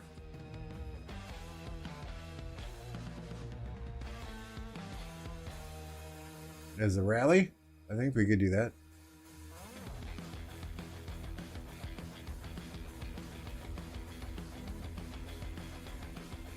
Yeah, we could do a swarm test in ARC. In ARC practice after we do the level 1 pass testing, ARC is so hard to do testing in, right? Because you get inherent bonuses just from being on the ARC map. I think it's like you get 100% attack just from being on the ARC map. So you're gonna kind of have an idea, but it's not going to give you what I would consider to be more accurate test results as to how it would behave in a KvK. Now, obviously how it behaves at a KvK, that depends on crystal tech. That depends on these auxiliary skills or whatever those skills are that you have in Warriors Unbound now as well. We see some crazy combinations because you can switch troop types for commanders. So that's a whole different ball of wax. I just kind of want to get a baseline as to, okay, how does Dido and whoever in Dido perform against the standard rallies out there when it's rally versus pass? There's no reinforcements. and it's just mano-y-mano, right? I want to get some baseline testing done just to see how it does.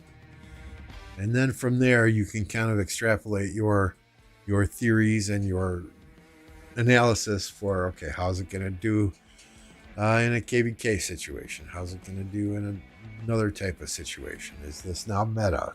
You know, but if you don't have that baseline to start with, it's really hard. And I don't think you necessarily get an accurate baseline in testing in arc practice.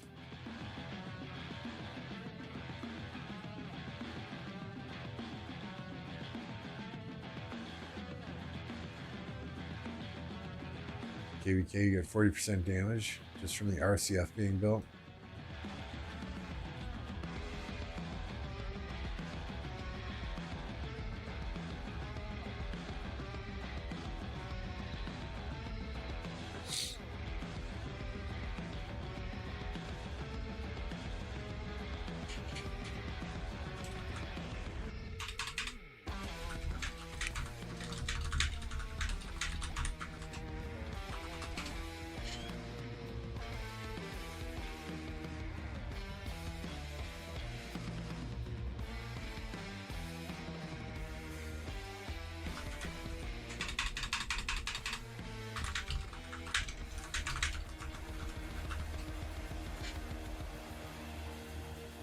JST.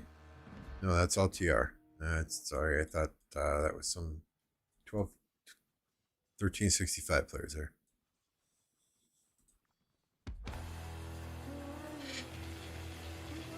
15 minutes.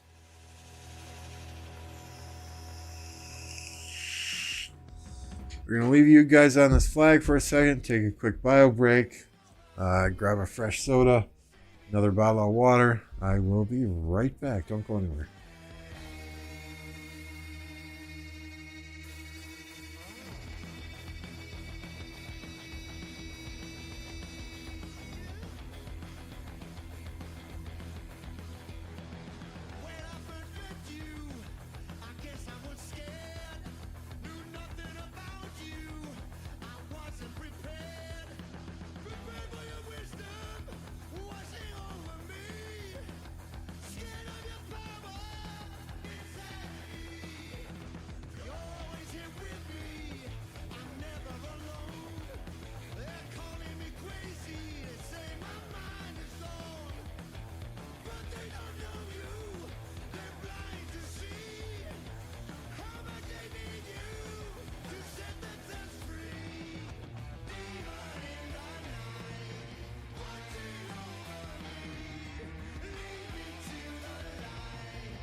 All right, sorry, y'all. I will be back in like 5 minutes. I just need to have a short conversation with my wife about something.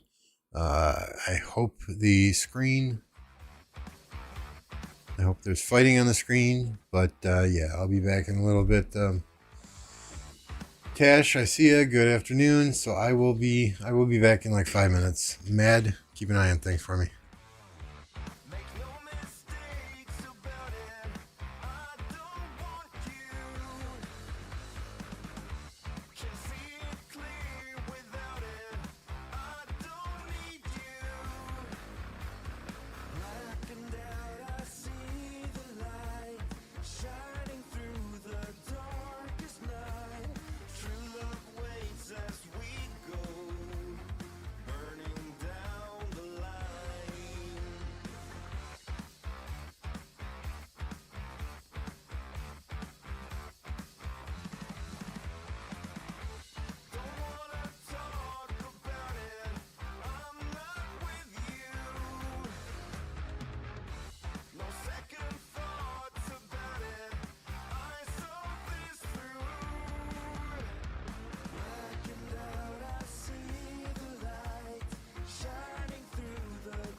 Okay, all right. I do apologize. You may or may not know my son got a car. Yeah, we got a car for my son yesterday. A beater, 2006 Subaru Legacy Outback, LL Bean edition. It was like $4,000. Nothing too expensive, but he hasn't actually driven in 2 years. So my wife is taking him out driving, and I had to explain some of the buttons in the vehicle so they knew where the headlights were, how to turn the wipers on, etc. So, done with that.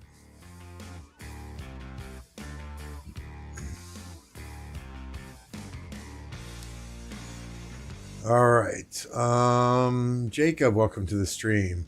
How does migration work for your server? You have to contact our R5, TSN Cat. She would send you an application to fill out and then conduct a voice interview.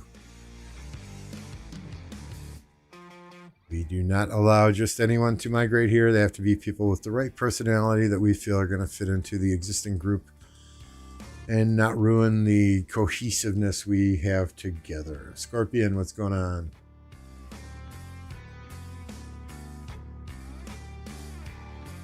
Stitch, let me kick him from... Then you're going to get points too and probably go up in the ranking, right? It's at the end of the day, guys, if you've reached out to... If he's not in his assigned MGE rank and you have reached out to him and you have tried to get a hold of him, he's got nobody to blame but himself.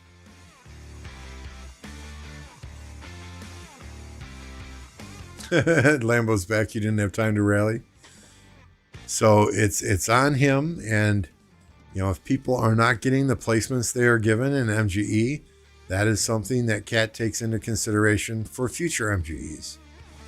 So, you try. Don't waste your time if you can't get a hold of the guy. Oh boy, I remember driving Subaru for the first time. I mean, it's his first car, right? The deal with all the kids was, I will buy you a car when you get a job. He waited a year after he turned 16 to get a job. So I waited a year after he got a job to buy him a fucking car, right? Fair is fair. But now that he does have a car, he hasn't really driven in 2 years. So he's got to not necessarily relearn how to drive, but get comfortable again with it before he has to go through 4 very busy roundabouts to get from home to work. So it is, it is what it is. And, we got the car yesterday, brought the car home, and I threw the keys to him. I'm like, here you go. You're now a car owner. And, oh, okay. Thanks. I'm like, dude, you're not even going to go look at the car? So, I don't know. When I was 16, I remember being so much more excited about having a car and having that freedom, but kids these days, it's like, my Switch isn't in there. My Xbox isn't in there. I can't be on my phone while I'm driving. So, yeah, I really don't care about driving, J-Pie is still playing. He's on vacation in the Philippines with his family. So he's kind of taken a temporary leave of absence.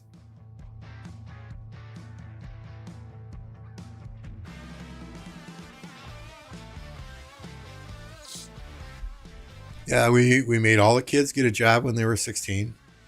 Well, in Jake's case, my youngest, 17. The first phones any of them ever had were pay-per-use flip phones. Yes, pay-per-use flip phones. We got them all track phones so that they could learn the value of $1. So that they could understand every text you send is 0.33 minutes. Every minute you spend on the phone talking to a friend, it costs you money. Here are your phones. You have a cellular phone. You can communicate with the outside world, but you got to refill the minutes on it. So in order to do that, you have to work. You have to either mow, if you're not 16, you got to mow lawns, you got to shovel snow, you got to babysit. And I think it worked out well. All of our kids have a very good work ethic.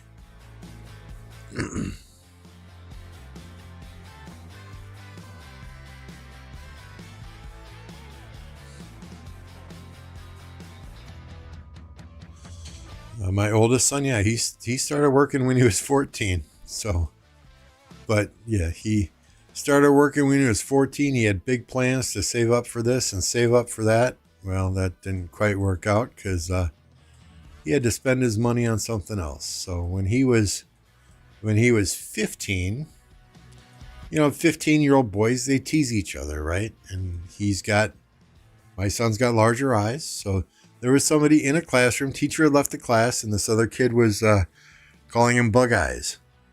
Joe told him, my son, says, shut the fuck up. You have a needle dick. So this other kid gets up out of his chair, pops my son in the face 2 times.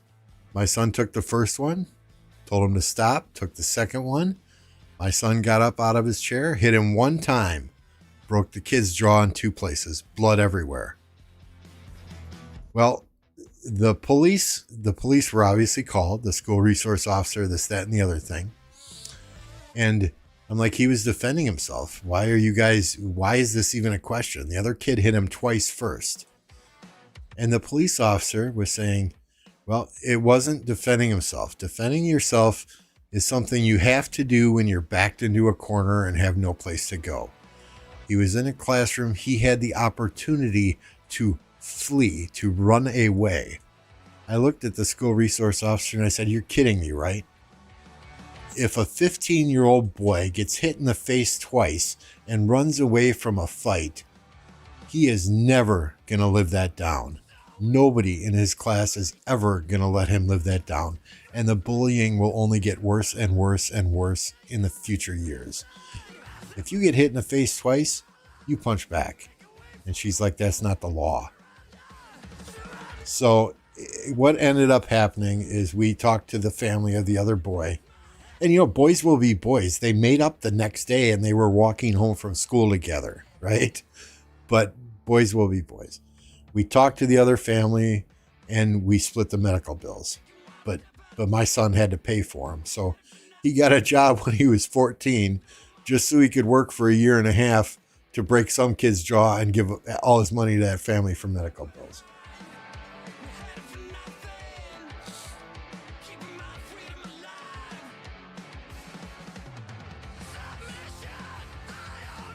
So, yeah, it was a interesting period of time, right?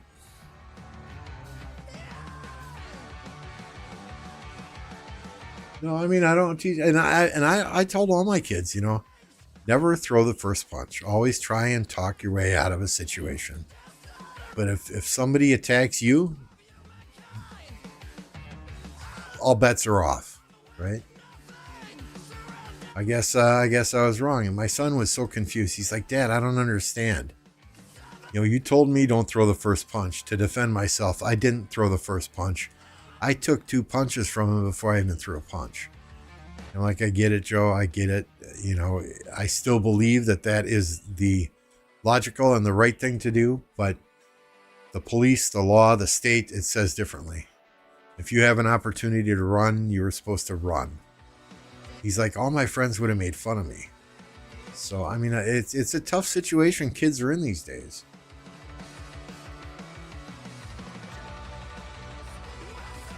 Oh, no, things like Xboxes and, you know, he was saving because get him a car when they get a license and have a job, right? You know, he was going to give me that money so he could get a nicer car first thing. So, I mean, it is what it is. It was just an unlucky situation, but I will say this, not a single kid in that school ever fucked with him or called him names after that incident. You know, so.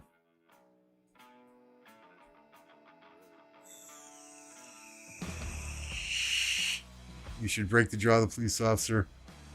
And if he punched back, it's not self-defense. He should run instead. The school resource officer was a she. So I was not about to hit a woman. But I was just, you know. And I mean, back in the day when I was growing up, we got in fights at least once a week. Kids were getting in fights at school. And there was never any police involvement. Worst case scenario, you got sent to the principal's office for a couple of hours. Worst case scenario, the principal called your parents. You know, but it was, you know, boys are going to be boys. Unfortunately, the kid's jaw got broken in 2 places. Drink more fucking milk then, I guess, right? Hey, Fub. Hall Gaming, what's going on? But, I mean, as rough a period as that was for him, girls have it so much worse. Boys can get in a fight and they can throw fists and be done with it and be friends the next day. Girls get in a fight and there are vendettas and there is backstabbing and there is rumors and there is gossip for years and years and years. Girls do not let things drop. You know, if they would just get in a fight and bloody each other's nose, you know, get it over with. But no, you know, they got to hold things in for years and pretend to be somebody's friend and then get juicy gossip on them and stab them in the back. So, yeah, Stitch, your daughter, your 8-month-old daughter. Yeah, good luck, man. Good luck.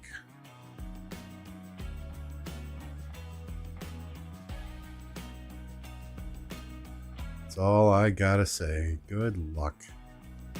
Oh shit, did we hit reset? We did. Look at that. I get to talking and let's reset the game and let's get Dido done. Excited. You guys excited? Where's the hype?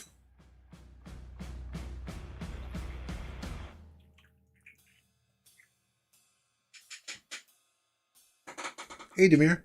Yeah, we will probably register for the first KvK that pops up offering us Heroic Anthem. I say probably because, once that pop takes place, Cat, our R5 will circle back with everyone and just do some confirmations that this is what we want to do.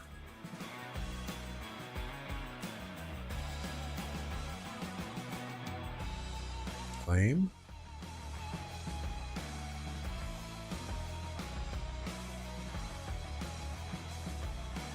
I hope I didn't get sniped in Mightiest Governor. Okay.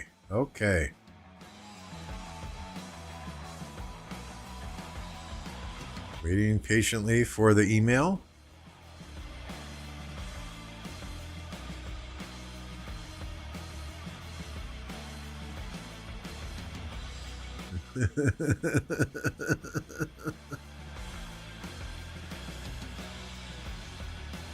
There's the email. Not the right one, though. Damn it.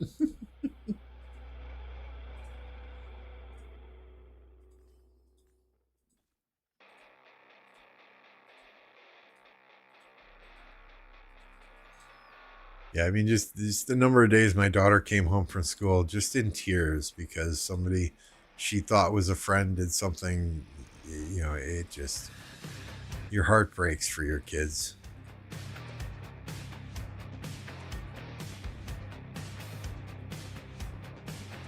I mean, all the schools talk about, anti-bullying. If somebody's bullying, report it to a teacher. But yeah, you run to a teacher, you tell a teacher that somebody's bullying you, you're just going to get bullied worse. It's very counterproductive. I'm sure the schools have to do a lot of that for legal reasons, but yeah, they don't understand kids these days. They don't understand what kids do these days. It's just, I'm glad I grew up in the 80s when I did, in the 70s and the 80s when I did. Because growing up today, it's got to be rough on the kids. Hell, they don't even know which fucking bathroom to use in half these schools anymore.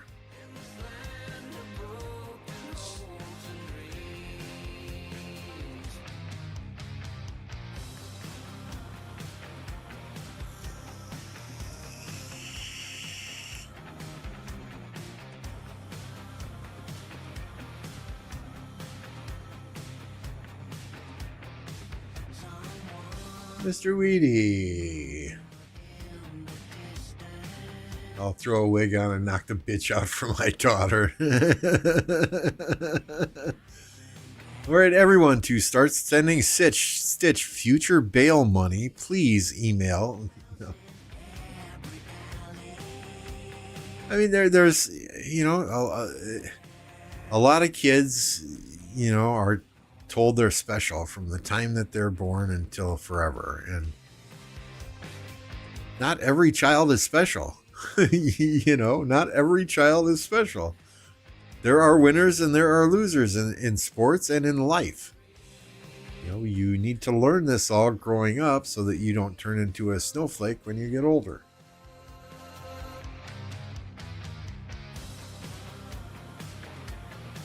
But yeah, I mean, some kids are crazy. Hey, Brian. Let's raise the kids on YouTube. Let's raise the kids on YouTube. I do not have a Nightbot command made for you yet, Brian. So let's there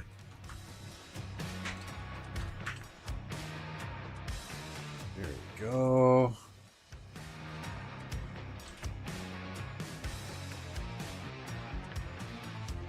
All right, if you guys don't know Brian, he's got a YouTube channel of his very own. I was watching him live last night for a while. Stayed up way past my bedtime, having some good conversations with the man. Posted a link to his YouTube in here. Go and give the man a subscription. He's getting real close to 1,000 subscribers. Got some good content out there. Goes live about, what is it, Brian? Once a week? Maybe more. And puts out some quality videos. So let's get that man to 1,000.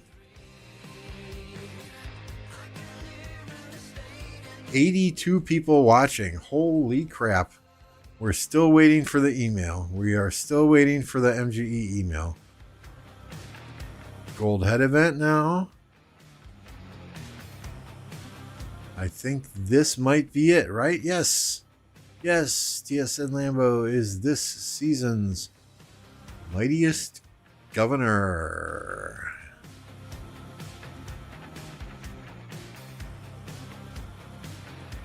Confirm. Let's get her to 60 real quick here. Oh no.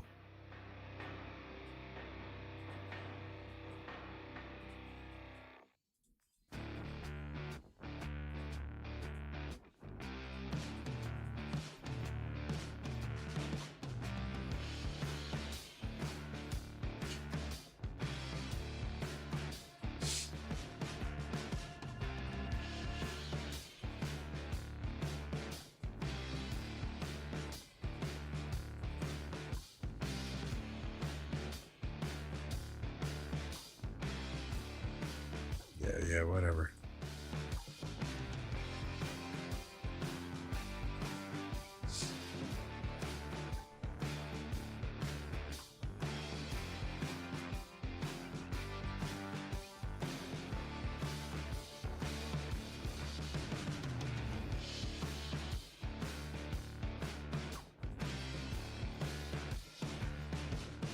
Yeah, okay. Oh.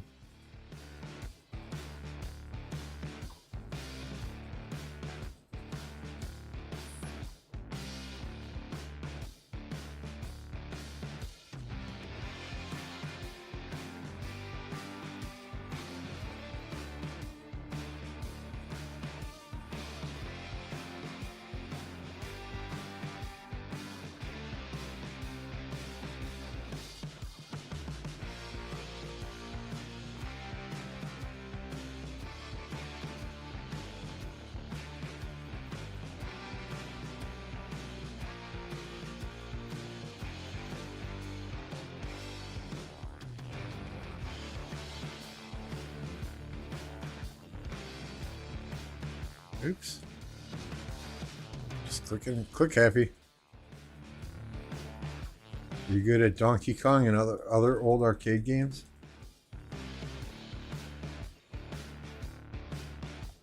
I like Donkey Kong. That was a fun game.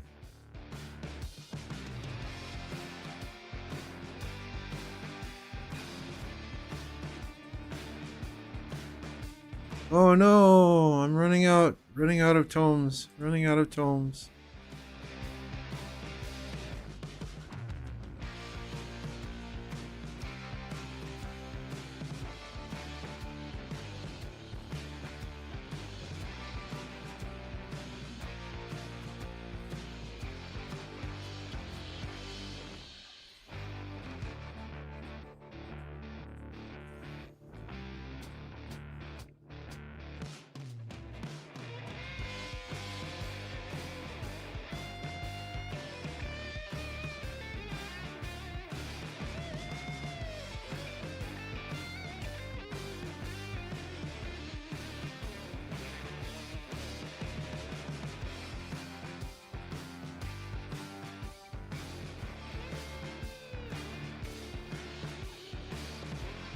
There we go.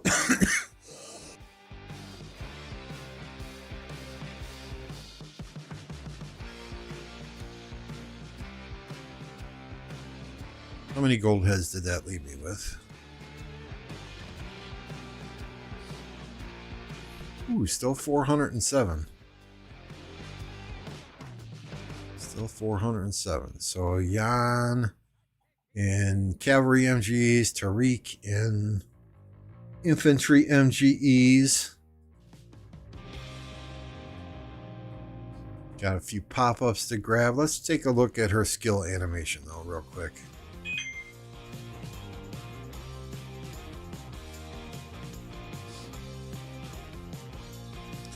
And once again, y'all, we're not doing testing with her tonight. We have some level 1 pass testing scheduled for 17 UTC tomorrow. I just need to go through and organize, what commanders we're going to do, when we're going to do it. Level 1 testing doesn't give us deads. We could probably go into ARC, but I don't always trust the reports coming out of ARC testing, so I'd prefer to do it in level 1 passes.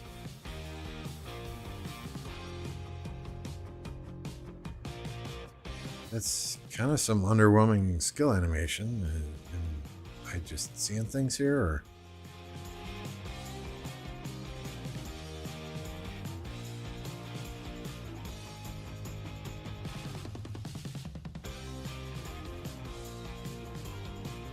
There goes CC. Yeah, it's not like Z Huge, right? His arrows rain down from above. Oh, we've got our expertise. Just looking at some skill animation now. We got her done. Didn't put talents on her. We'll do that here. I will probably change this 6 different times though. We've got Archer, we've got Garrison, and we have got support. Oh my. Oh my.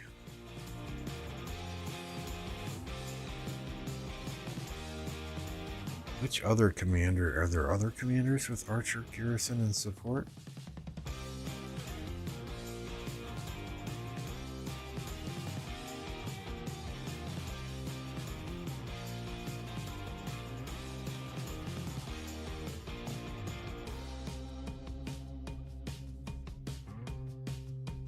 Okay, a Mandatory, so we could probably use the same tree as a Mandatory. What do I have on her? Open field, Garrison.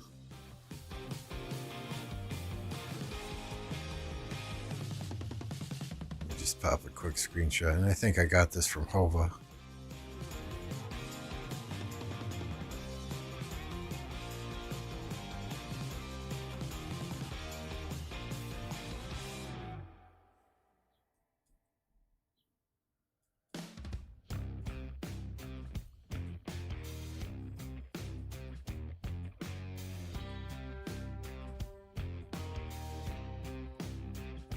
Over here.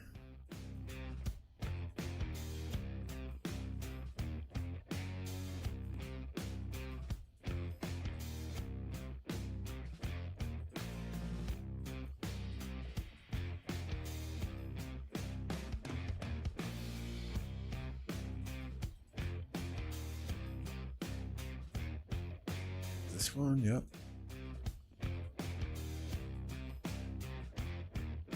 All right, so that may be wrong. We may end up changing that down the road, but that's what's going to get us started.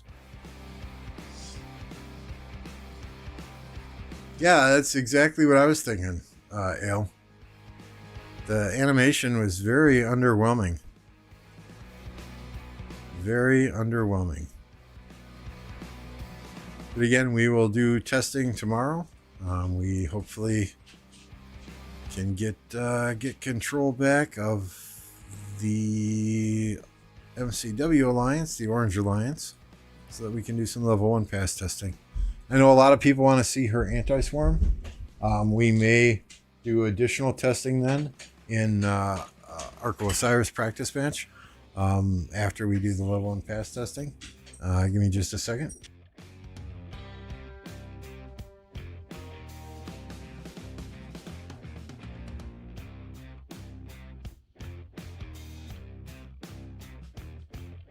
Okay, sorry, wife and son just got home.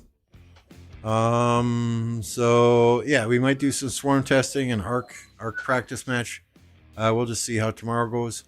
I will probably fire up a live stream right before we start testing, so be on the lookout for that. I would much rather do that than edit 1 terabyte of recordings and try and put out a video, because those of you that know me know I hate editing videos. So be on the lookout for that tomorrow.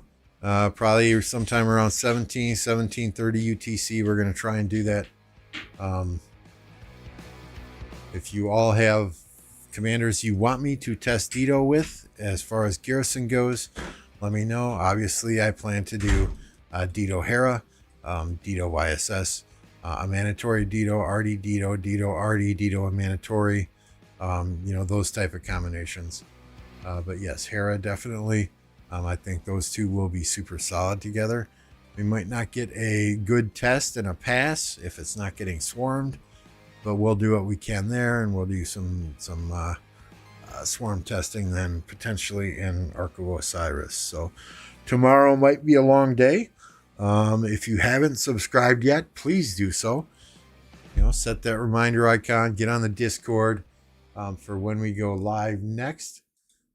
For now, I think I'm going to call it an evening. I've got a few things that I have to wrap up tonight myself. We're going to see if anyone else is streaming that we can get you over to.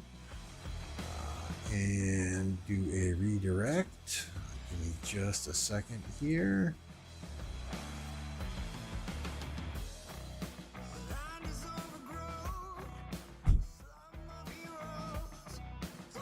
So I see Beast streaming Call of Dragons, and I see 12-inch streaming Rise of Kingdoms. My assumption is if you are here with me, you are wanting to see Rise of Kingdoms. So we are going to call it a night. We will do that testing tomorrow. We're going to redirect you over to the free-to-play god himself, 12-inch PvP penis. When you get there, just give him a Lambo raid. Hashtag Lambo raid in the chat. And thank you all for hanging out today. Had a good time, good conversation. As always, quality over quantity as far as live streams go. And all right, let's rock. Thank y'all. We'll see you next time.